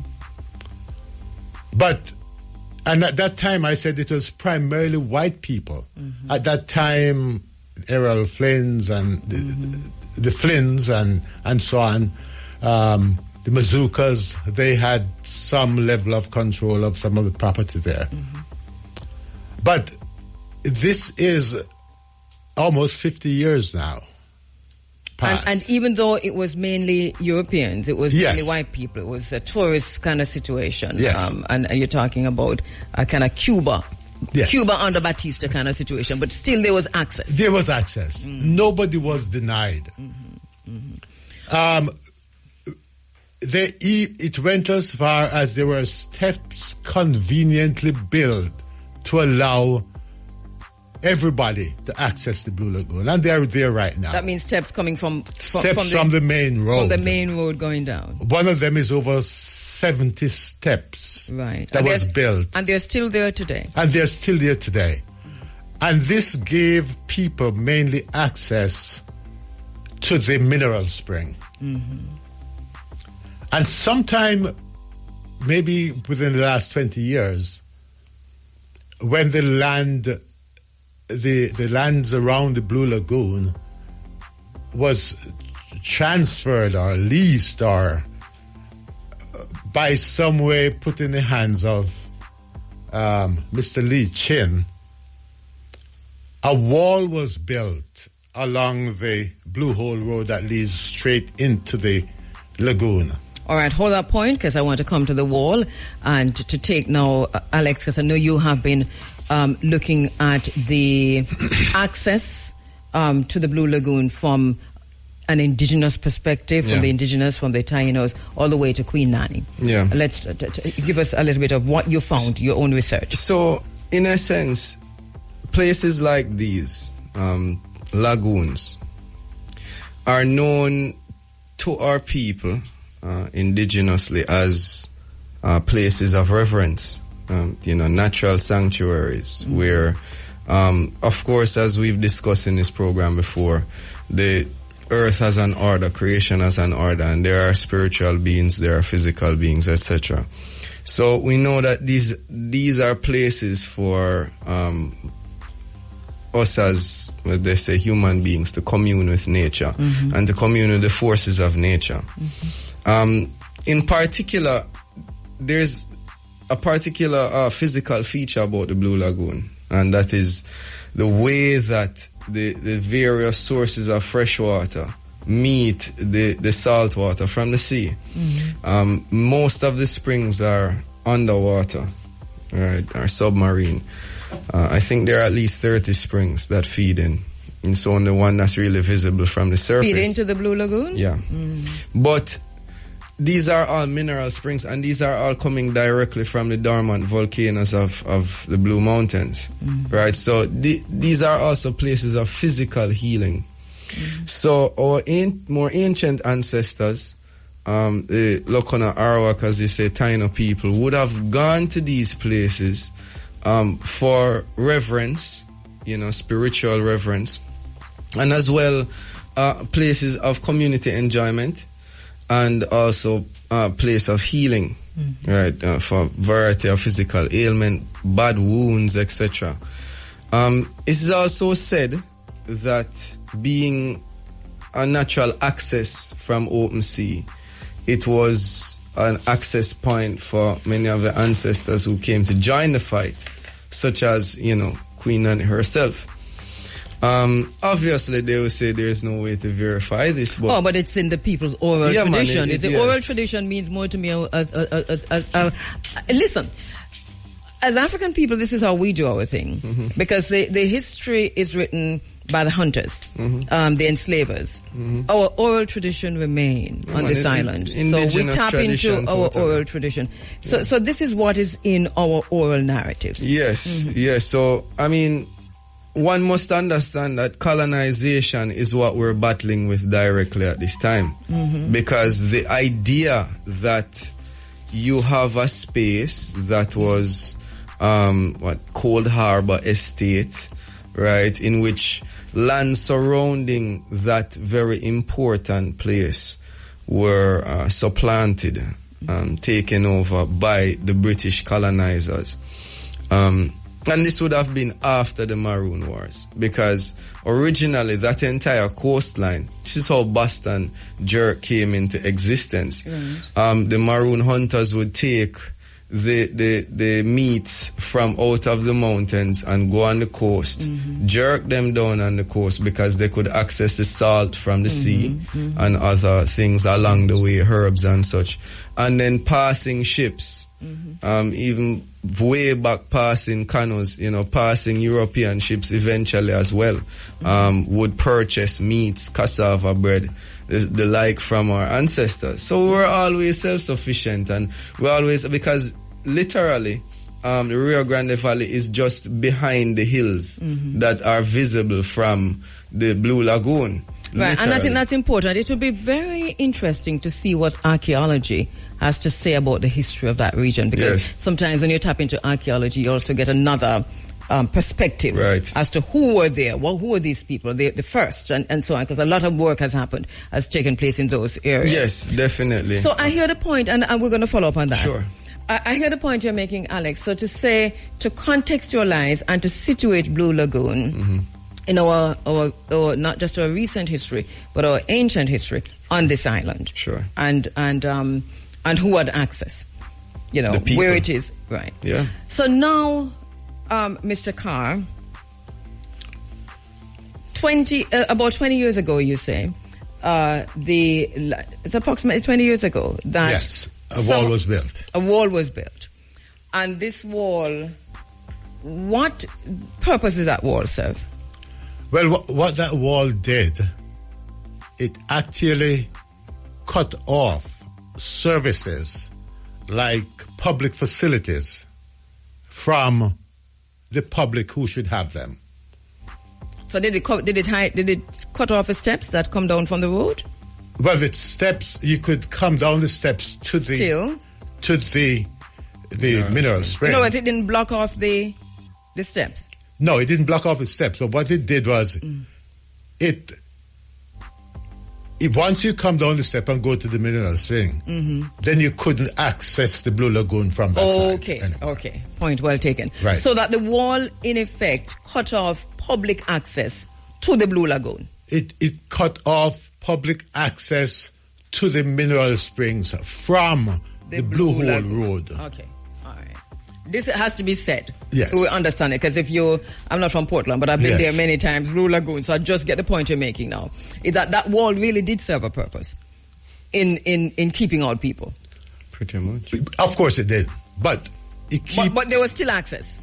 It kept people from public facilities that they should have when they visit Blue Lagoon. And these public facilities would be? Bathrooms, the toilets, washrooms that you could bathe in once you finish your swim in the Blue Lagoon. And that's 20 years ago. And that's 20 years ago. All right, so we the people didn't say anything. We did, but what it is, the purpose of building the wall was to create an environment where people like the Blue Lagoon Alliance could no more function. It would create a social environment that they could not function in. Help me to understand. Okay. If you cut off, we have visitors who go to the Blue Lagoon every day. They come from all over the world, all over Jamaica. Mm-hmm. And when they finish their activities in the Blue Lagoon, they used to be able to go and use the bathrooms. Or if you come, you want to use the toilet, go to the urinal, you could no longer do that. All right, so that's the point you're making. Yes. All right, so point well taken. In other words, if you're diabetic and think that you have to go to the Blue Lagoon, you're not going to go because you say, goodness, there's somebody who's need to use the toilet maybe 3 times before you leave, so you now go to Blue Lagoon. And I've been going to the Blue Lagoon since the 80s, and I can't remember having access to public anything. Right. I don't remember that. All right. But they were there, though. But they were there. Yes. There. Yeah. No. So that happened and was allowed to continue for over 20 years. Yes. Sometime between that 20 years and now, another thing happened. Yes. Mm-hmm. Which is what? Declaration.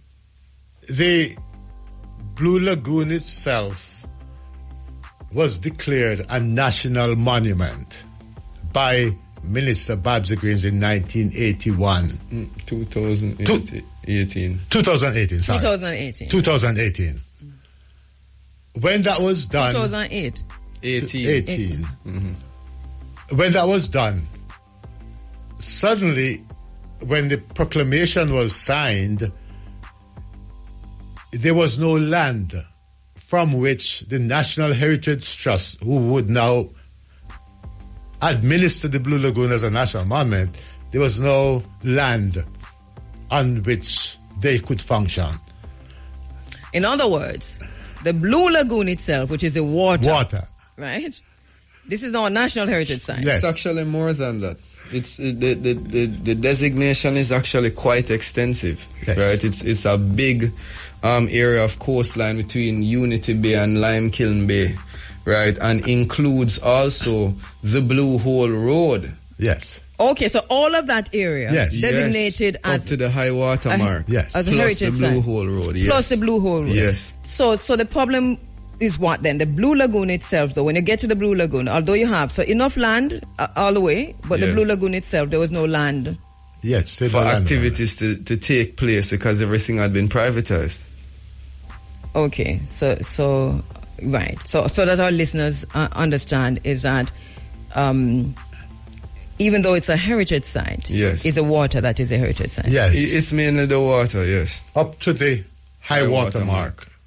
Which is where the water washes the land on high tide.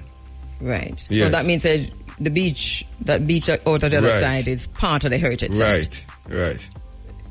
Right. So nobody can claim that beach. No. But it has been claimed though. Of course. Yes. Of course it has been. So all right. So let me go to this area now designated a national heritage site. I hear you saying that this poses a problem for the minister. Because, is that what you're saying, Mr. Carr? Yes, because in her wisdom, she did not make sure that some of these lands that they claim are private lands was made available for the National Heritage Trust to function and to put up an office, for guard rooms, there was nothing there. For any form of commerce, because it was always a space that the community used to access the low-hanging fruit of tourism happening in their community, right. Fairy Hill. So that space that the community was using is land? Yes, but it's not public land. Right, it's considered to have been privatized. It's considered to be privately owned. When was it privatized? Because the community has been using it for years. Years. So in other words, it was privatized from under them. Yes, because originally it was under the administration of the parish council. It is said that the parish council, the Portland Municipal Corporation, and there is some evidence that they own 50% of the lease. That is now in the hands of a private individual. 50% of the lease owned by the parish council, has found its way into the hands of private hands. You say it is said, and you're not sure. That's still investigation. Still an investigation. Do we know whose hand? You don't have to say because it's under investigation. Yeah, we know who it is. But well, have you had conversation with that person? Put it this way. No. Okay. To our as a minister, do you know, as far as Minister Grange is concerned, do you know if the minister who has responsibility for the National Heritage Trust, if they've had conversation with that person? Yes. They've had conversation with that person. The National Heritage Trust has had conversation with that person, and they have signed a 3-year agreement, as we understand. Did the National Heritage Trust publicize that information? Did they say who the person was? No. Let's just say a private individual. All of this has been very obscure. So even the agreement, the 3-year agreement that they have, in which we're still waiting to hear what is going to happen after 3 years, because it's not like we're going to fold up the Blue Lagoon and put it up on a shelf. It's still there. It's a natural water body. It still continues to be part of the national heritage.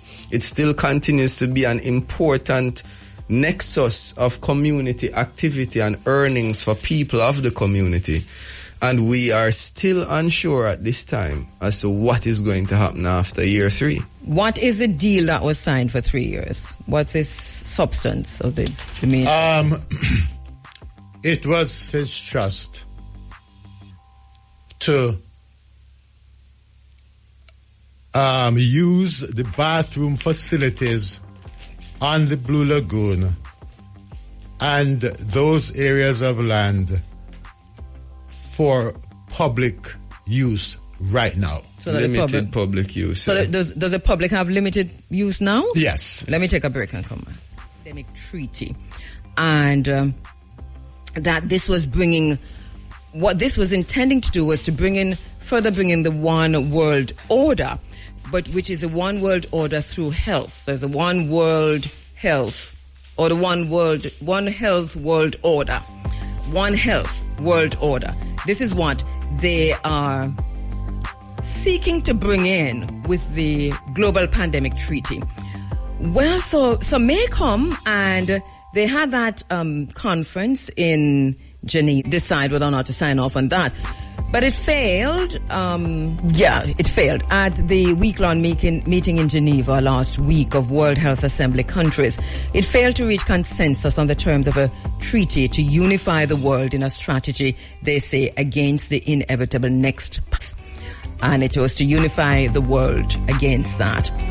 And among the biggest bones of contention in the draft treaty is the section on pathogen access and benefits sharing that require countries to swiftly share genetic sequences and samples of emerging pathogens to facilitate rapid development of diagnostic tests, vaccines, and treatments. So it failed on that. They're still pushing it. Suppose they'll come back. A lot of countries are not necessarily in agreement, but this is a push from the World Health Organization, from the World Economic Forum. We understand that Klaus Schwab is, or whatever his name is resigning or retiring from the WEF. And the name that's been put out there is Tony Blair. Okay then. The Met Service has been warning that the approaching Atlantic hurricane season spanning June 1 to November 30 could be a very active one for Jamaica. The projection suggesting a total of 23 named storms, including 11 hurricanes, 5 of which are expected to reach category 3 to 5 intensity levels. Direct hit, as you know, in Jamaica could be devastating. So let's begin to prepare ourselves as best as we can. Water, food, shelter, medicines, batteries, radios, phones, and so on. Let us begin to stack up so that, because we're already, we're more or less up on the hurricane season. So buy you take time, buy your batteries, put them down, buy your candles, put them down, stack up on, I was going to say stack up on water. What about the water sources? That's another thing. And your radios and so on and so forth. We'll talk some more about that as time goes by. You're inside of the Africa Forum. This is one special guest, our Public Relations Officer for the Portland Environmental Action, Wilburn Carr, and agriculturalist and cultural and maroon rights activist, Trueborn Windward Maroon, Alex Moore Minot. We're talking about the Blue Lagoon. We're doing this singularly for a reason. I thought that we needed enough time to get an understanding of what that situation is at the Blue Lagoon. It is still, there's a lot of obfuscation, right, Mr. Carr? Yes. And I hear you saying, so there's this deal that was signed between the Ministry of Culture, which has a responsibility for the National Heritage Trust, and the private owner of the lands surrounding the Blue Lagoon. But you also made a point that the 50% of the, what's it now? Original lease was held by the parish council. And that has ended up in the hands of a private person. Are you 100% sure about that 50%? Or 95% at least? We are 95% sure that a part of that lease is still owned by the parish council. However, it's an ongoing process, and one of the things is we have a very tough time getting information. The municipal corporation, so that this is the work of journalism, I think, and access to, what about access to information? That is what we've been using. And still nothing? Still nothing on that part of it. In that, what's the response from those who are in authority? Sometimes no response, but we are getting responses for other inquiries through access to information. But not that particular one? No, not yet. So they haven't commented on it at all? No, not yet. And if I may just make a disclaimer that going forward in this interview, we will not call any private names, because for our listeners to be aware, we have an active case in court concerning access to this very important site. Yes, and journalistically we wouldn't allow you to do it either, because we'd have to pay for that. But so the point now is that, Alex, one of the reasons why I reached out to you is because we follow each other on TikTok. Sure. Because, we live on TikTok. Yeah, man. And I love your commentary and whatever. And then I saw you post, and I think you tagged me in it. Yes. Photographs of what's happening. And you were raising questions about what's happening at the Blue Lagoon now. Because before we come to that, Mr. Carr, the last interview I had with you, Devon was on the phone too, was that a decision was made. There was a big demonstration because they had denied access to the public altogether, and ultimately a decision was made to open on a phased basis access to the Blue Lagoon, and somehow that process is still underway. Yes, So that it's not fully opened. It is not fully open until the Blue Hole Road is opened. Right. Because the Blue Hole Road is a public road. Right. Right. It's a parochial road. Right. And until they have removed the barriers that people can drive in and drive out at will. Mm-hmm. Then full access is still being denied. It's full access. For those who know the Blue Lagoon, you know this is how you get to the Blue Lagoon. Sure. This is how you leave the Blue Lagoon. Yes. That's what we know. Yes. And this is the context through which the active partnership between JABEM, Jamaica Beach Birthright and Environment Movement, and us, the Portland Environmental Action Group, have this working partnership to sort all of this out in court through prescriptive rights laws, etc. All right, so this is an ongoing issue that has now reached the courts. We've had conversations with both Devon and yourself, Mr. Carr, about that over time. So we know that this is an issue that is in the courts for access. But in the meantime, there's something happening, Alex, that you were so concerned about that you actually posted. Tell us what it is. So, along the Blue Hole Parochial Road are several private residences. Now, anybody with an even cursory understanding of environment and the delicate balance of a marine ecosystem, such a protected area, which is also a breeding ground for fish, crustaceans, etc., might I add, would know that having residences where people are using bathrooms, etc., must affect the quality of the water in some way. Mm-hmm. Nothing is ever 100% sure. Mm-hmm. But the main reason that the Blue Hole Road is currently blocked is because of several active construction sites, private construction sites along this public road. Constructing what? Private housing, lavish dwellings, etc. Along the Blue Hole Road. Right. The Blue Hole Parochial Road. Yes, I saw that and the images. I couldn't make head or tail of it because it just looked alien to me. I couldn't believe that's the area we were last time. Well, this is the thing. So one construction site in particular, of course we say we're not calling names. I don't even know the individual. I really don't care. It doesn't even matter who it is right now. It doesn't. What matters is what. What is happening? So we were making one of our routine visits. And as we moved along, we noticed that there was a gaping hole on the side of the Blue Hole Road. Now, mind you, the Blue Hole Road is a part of the designation of the National Monument Site.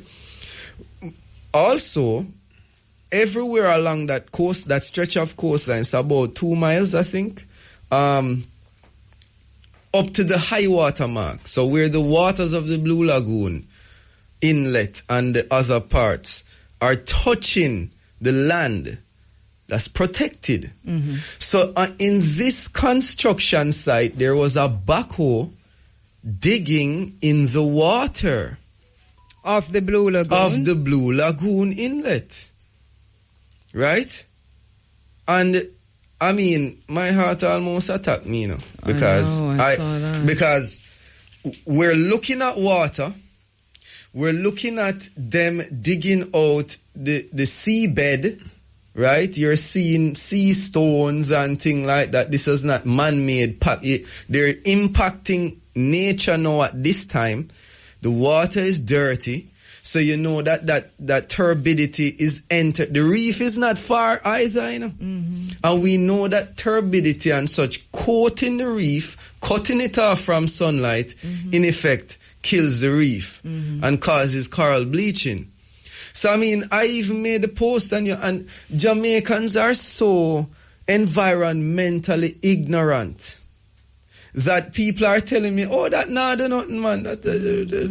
Yeah, so this is deliberate in that this is not something that we buck up onto the classrooms, until they say, take care of the water, take care of the seed, don't make nobody take your water source, don't make nobody take the water head. All these little things. It's deliberate because it's Batista. It's Cuba under Batista. This is a Jamaica situation that we're experiencing. But so you have to do it for the tourists. But here's the situation. So all of that is happening at a time when access is being phased in. How does that impact that phased in access, Mr. Wilburn? Well, what Alice is saying, I want to go back to that. What we are actually doing is excavating protected waters, Kabu. This is not even about the access now. Yes. This is an area that turtles, fishes breed, and we have, and this is an area that the minister has declared protected. And sea turtles themselves are protected. Did the minister declare it protected? Yes. Or declare it a monument? It's a protected area. Read him at me here, Mr. Carr. Because me not believe that. No, and let me say this. As he mentioned, it's a turtle breeding area. The sea turtle in Jamaica is a protected species, as an endangered species. This is one of the few places that you can actually go and actively see them. So in essence, we have a crime that is being committed out there in Blue Lagoon. If this is a protected area, plus the fish and the sea life that breed there are protected, then this is criminal, isn't it?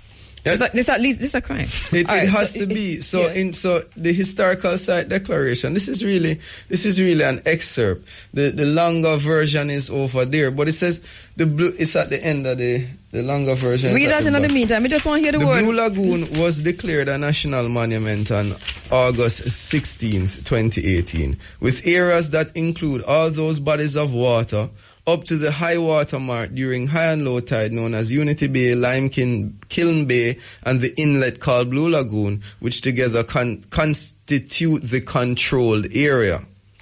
The boundary also includes the parochial access road known as Blue Hole Road. With this declaration, the lagoon now falls under the control and oversight of the Jamaica National Heritage Trust, which is tasked with ensuring the preservation and protection. So preservation and protection of the monument.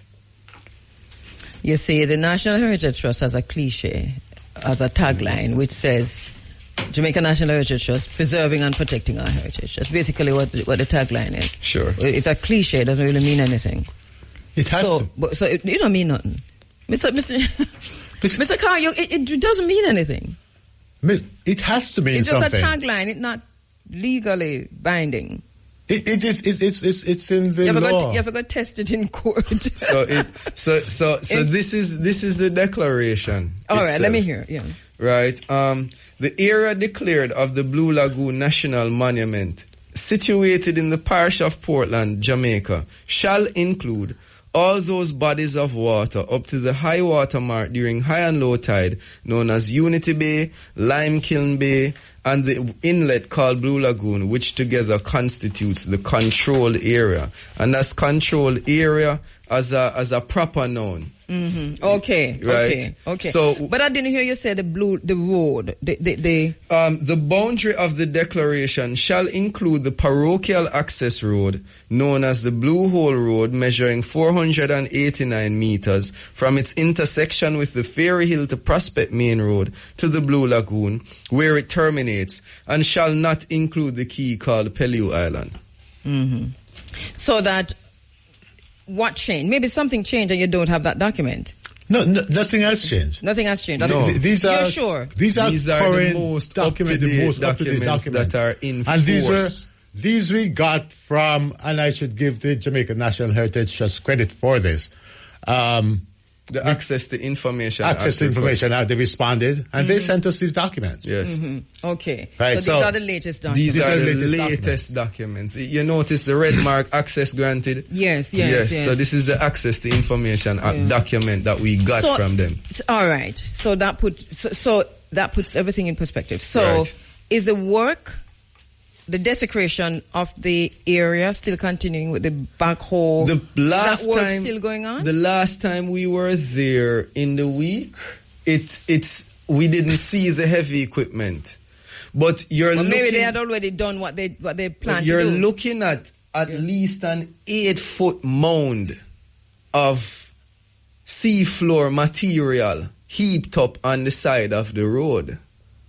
So the damage is there. There's a big gaping hole. You're looking at the water, right? And you're looking at X amount of substrate that they've taken off of the seafloor. Wow. And that's there right now. Has the parish council said anything about this? Has the ministry said anything about this? Or I would say that if I may, no disrespect to anyone, but I would love if Minister Grange could really break her silence, because this entire thing has been happening, and I would think that she would have a fiduciary duty to address this matter. Yes. I think that we should not have been able to reach as far as the court. Being fully honest with you. Considering that the minister that is in the position now is the one who made this declaration, I thought it would have been wise and prudent for her to show her face. Let me take a break, because we have to deal with the extent to which the land and that whole property was sold. Because if it's sold and monies change hand and tie not in the studio, we're talking about Blue Lagoon. We know that I want to go back to the parish council, because I hear Mr. Carr intimating that even if that somehow the ownership, the 50% ownership leasehold that the parish council had in the thing might be in somebody else's hand, that it still belongs to the parish council, to the municipal council. We haven't gotten the information. We are working at it. I'm asking you 50 different ways. I'm sorry. Yes. Because you see, because I think that's the crux of the matter, you see. In other words, Alex, how did they get it? Did they buy it from the parish council? How did this... Well, this is the thing, because what baffles me is that as early as the 1950s, there was recognition by the government of Jamaica that this was a place of national importance. And it's a place of importance to the people of Portland, the people of Ferry Hill, etc. Now, what really is upsetting is we've gotten to a point where you have private interests that, despite protections in law, as they say, being put in place, you're able to circumvent these protections with money. If a place like that is in the ownership of the parish council, there is under no circumstances any way that private ownership should ever become a factor in it. But isn't this the reality of our lives, though, Mr. Carr? Because between the UDC, NEPA, parish council, this is par for the course. I mean, this is exactly how it works. They are in charge, and UDC, to a lot of extent, of so-called crown lands and spaces that are in trust. In trust, but they sell them, or they public-private partnership. This is one of those things that is in the hands of Jamaicans, and a lot of us want somebody else to do the job. About 3 years ago, there was a house being built in this protected area. At that time, I did not know that Limekiln Bay was a part of the protected area. Right? But because of other regulations, I was able to intervene, and the developers did some adjustment. However,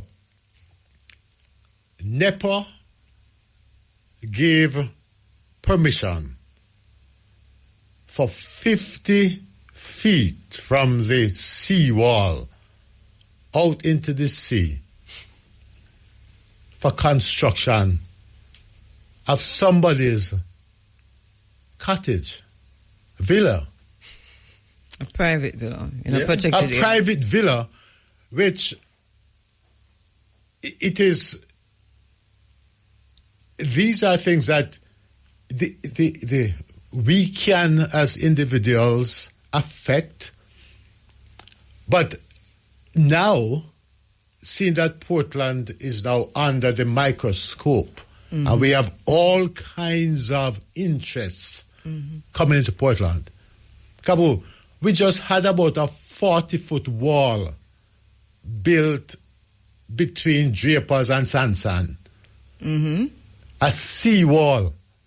Oh? What they call a sea wall. 40-foot wall. It is 8 feet high. Who is blocking out? All of Sanko Bay. You can't see the Sanko Bay from the road anymore. Why? No. All right, so no, I am lost for words. Honestly, I'm lost for words on this program, but I'm totally, because I know the area very well. Yes, right. The last time I was there on a wall, never did I. There is now a 40-foot wall, concrete wall. These walls are not supposed to be more than 4 feet high.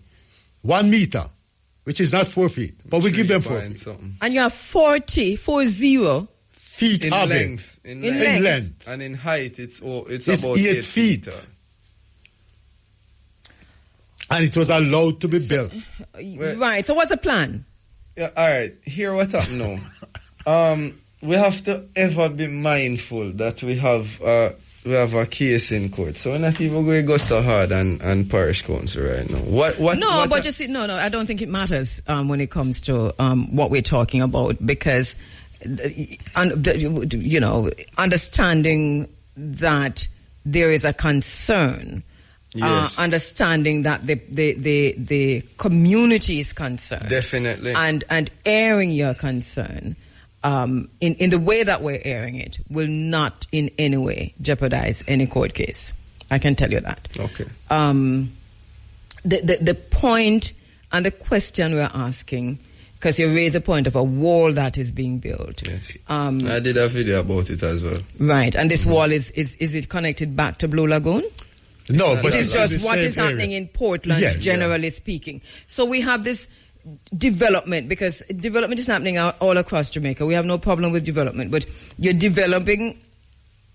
The people are being developed out. Yeah, pretty much of access, whether it is your ability to go to a place or your ability to look at something. Exactly, because recently, I think it was 2022, the UN enshrined the right to a healthy environment as a human right. You know, so we don't have access to possibly one of the more beautiful sea views. Yes. In the entire East. And just to add to this wall, when we contacted the municipal corporation, we were told that there was no permit granted for it. Yeah. Well, I do not believe that, because it's built. No, they said there was I just been sarcastic. It's there. Because here's the thing about the wall. If there's no permit built for it, it have to go knock down door, you know that. Definitely. And here's the thing about that wall too, sis. You can clearly see where they had stopped the wall at regulation height. You can see the band where the wall would have been capped off. And And then someone went after that and raised it another 4 feet. So that's why I'm asking you, what is the plan? Because you see, they're building.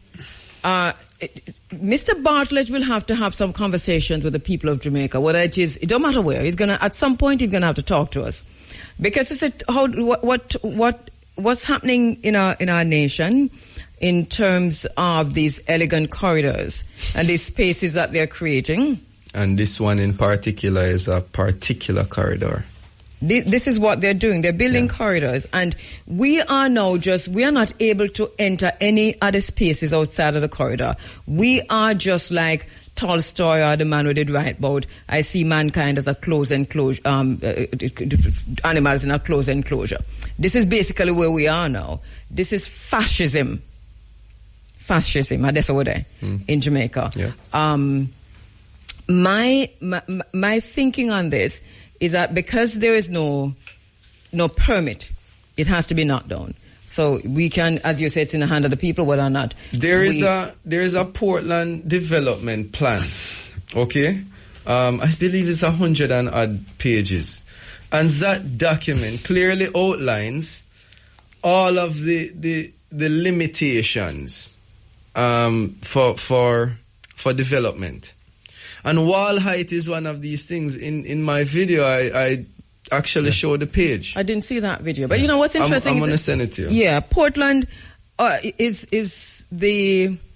When you talk about water sources, Portland represent part of the wider, long situation for Jamaica. This is, you breeze through that, like the Cockpit Mountains and so on. You know, Portland represent that. So if you destroy Portland the way they're destroying Portland, then all of Jamaica can feel it sooner or later. Has to. Because this is a water catchment area. Because if they're saying that 40% of the island's drinking water comes from the Cockpit, then the other 60 come from the east. So here we are.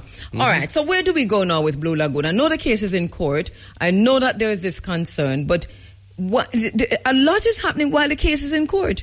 And this is why we have to talk about it. Let me, through the Public Information Act, we've been able to receive or to glean that currently there's a co-management agreement between some of the interest groups of the Blue Lagoon and its environment. The co-management agreement was drafted in 2022. I do not think any other Jamaicans are aware. But again, we are turning over big pieces of our cultural heritage, the space that Jamaicans should have access to people from outside. Look, when it's a co-management agreement, that is for who? Between who? A co-management agreement between the Jamaican National Heritage Trust and TPD some other parties. And if you want me to, I can. Are we? Right, because when you go Jamaica National Heritage Trust, obviously that is the culture as a people. But if you go TPD, you go on tourism. Right. Right. So who else is involved? Is it the parish council or the UDC? The parish council is involved with this council. One. And the surprising addition to it is the Alligator Head Foundation. What is that foundation? I don't know it. They claim to be an environmental protection foundation. Who heads it? Do we know? I don't know if we. All right, I can look at it. The Alligator Head Foundation. So you said surprising addition. You know, this was added later. No, it is between them and other agencies. This co-management agreement. So they are essentially the private component of this public-private partnership. Okay. And what is strange about it, I think, which is what Wilburn was getting to, is that it is known that the upper echelon of this organization are foreigners. Right. Right. So I'm looking at, I don't know if this is it, Alligator Head Foundation. And when I go to people, it says Board of Directors. I don't know if this is, let me see, Board of Directors. Is somebody there named Raymond? Is somebody there called? Yes. Oh, but I see Lalita Davis Mattis is one of the board members, according to this thing. Yeah. But Lalita is Ministry of Culture. Yes. Interesting. Then you have the Board of Advisors, Francesca von Habsburg, and some others. Daryl Vaz is his name is there as a one of the advisors. Okay. So they are co-managing what? The space, the Blue Lagoon. The Blue Lagoon. This is what they have. After this co-management agreement is what was used to close down the Blue Lagoon in 2022. But the people are represented on that. Who represent the people? The Jamaica National Heritage Trust is there. That's the community is not represented. No, there's no actual community interest representation group, because by right the Blue Lagoon Alliance, which is the group of community members, right, who have been making their living there, build lives around it there. You have fine community members there that have created opportunities for their children to have tertiary education from that space. They have been left out of this co-management agreement, and for the life of me, I can't understand why. Who implement the co-management agreement? Who brought that into being? Who pulled these people together as co-managers? These documents just came to us. You're going to go through and see. Yes, so probably 2 weeks ago, a week ago? A week, yeah. About a week and a half ago. We just got this document through access to information. Well, the Portland Environment Action need to demand a seat on the co-management thing, don't it? Can't you demand a seat on it? You will be representing the people. What we want is the Blue Lagoon Alliance is there, and we. The Blue Lagoon Alliance is on the. No, they're not on the agreement, but they exist, and they're a recognized, a registered. Okay. Community-based organization. So they don't have a seat here. No, not to our knowledge. No. We don't see if we go by the four corner doctrine, they're not mentioned in that. Mr. Carr, Alex, I want to tell you something. I'm putting up my hand like bedwood. I have something to say. I've been through this before. Yes. It is called Fisherman's Village in Ocherius. Yes. Yes. The difference here is the Blue Lagoon, the Portland Environment Action Group and JABEM are now actively pursuing this court case. Brilliant. We will be the watchdog of the developments that takes place in Portland. Ancestral guidance and protection. Yeah, man. Please take care of yourself. Yeah. Protecting yourself and your family. We will. We try. We try. It's important. Mm-hmm. Because I've been here before. Yeah. I've been here before. And this is crazy. This is the level of craziness that happens in this country. The NEPA is in the office of the Prime Minister. The Prime Minister is a minister with responsibility for NEPA. Yeah. Yep. This is the point that I want to make. NEPA is in the office of the Prime Minister.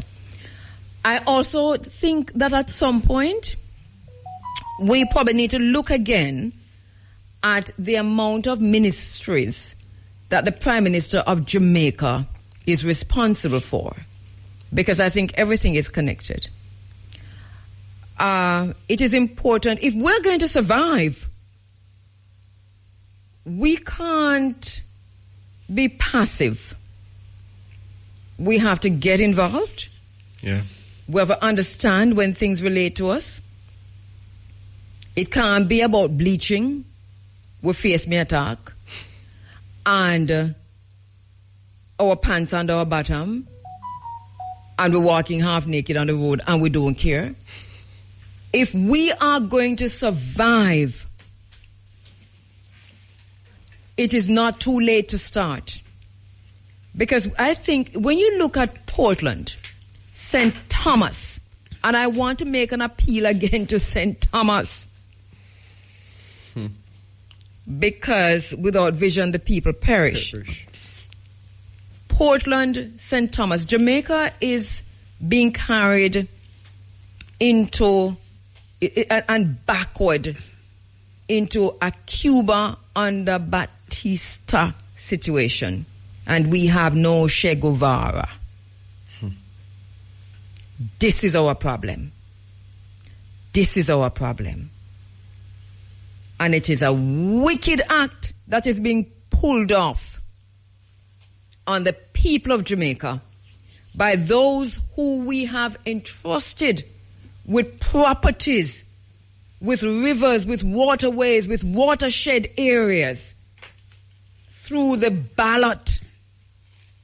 It is a wicked, dirty, nasty, cruel act that is being pulled off on the people of Jamaica by those in authority.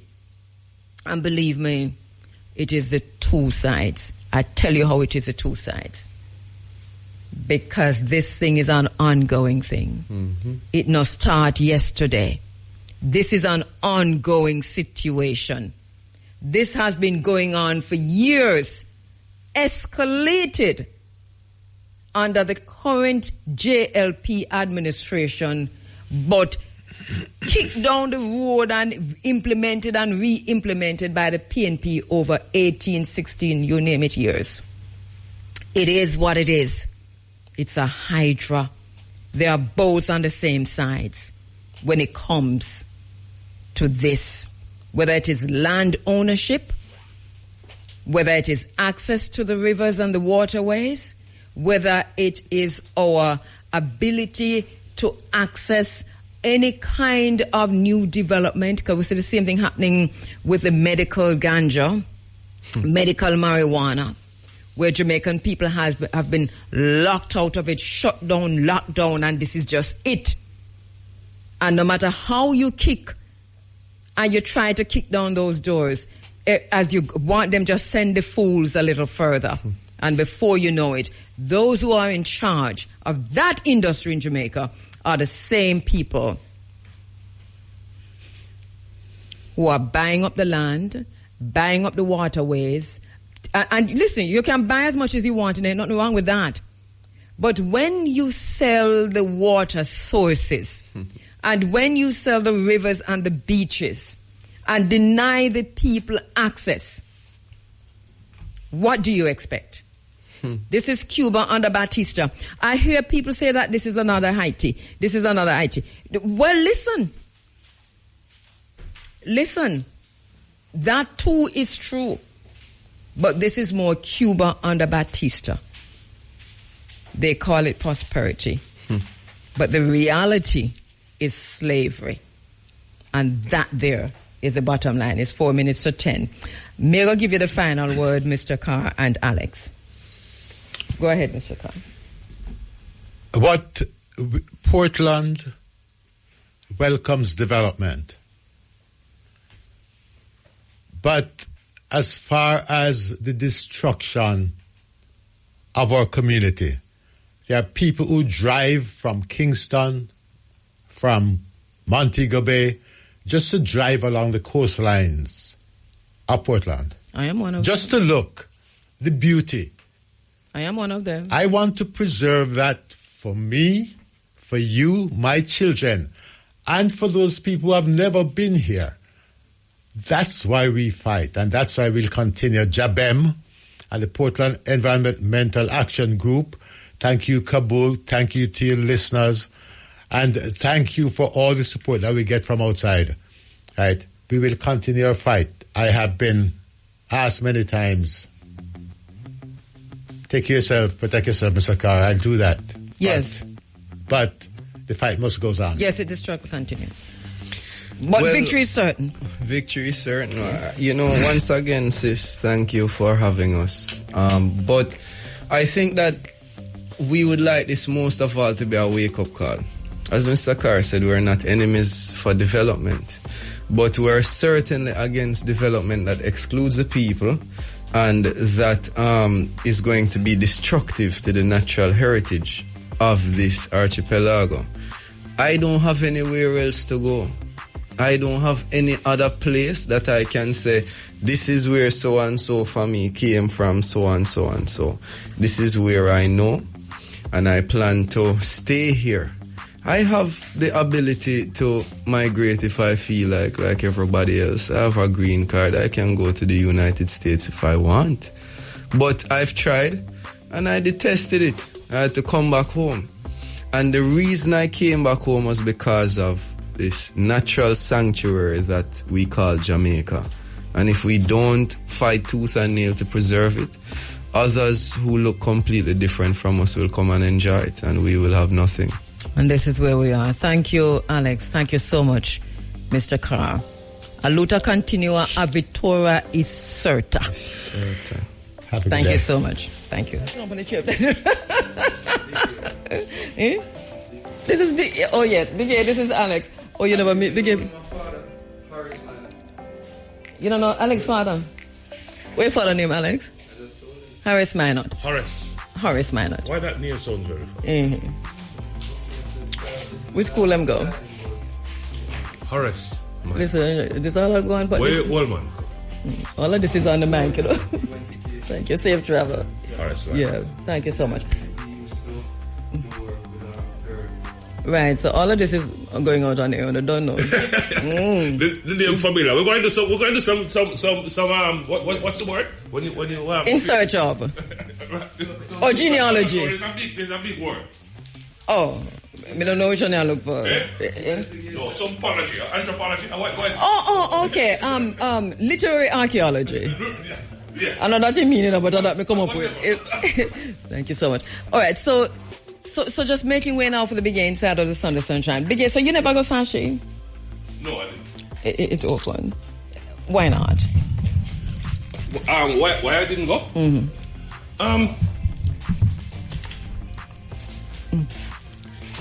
In all fairness,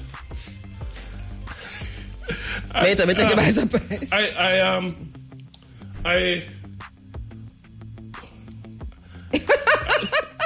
You know, I searching for the word to sound, not to sound like I am bashing. But I know you're not right. Okay, you don't want to. It's not a bashing situation. No, yeah. Mm-hmm. No. I don't want to come across like that. Right. But let us just say that it was targeted for my generation, I believe. Yes, but they are Busta Rhymes. But at the same time, I was not impressed. Okay. With the offerings. Okay. Of who they choose to.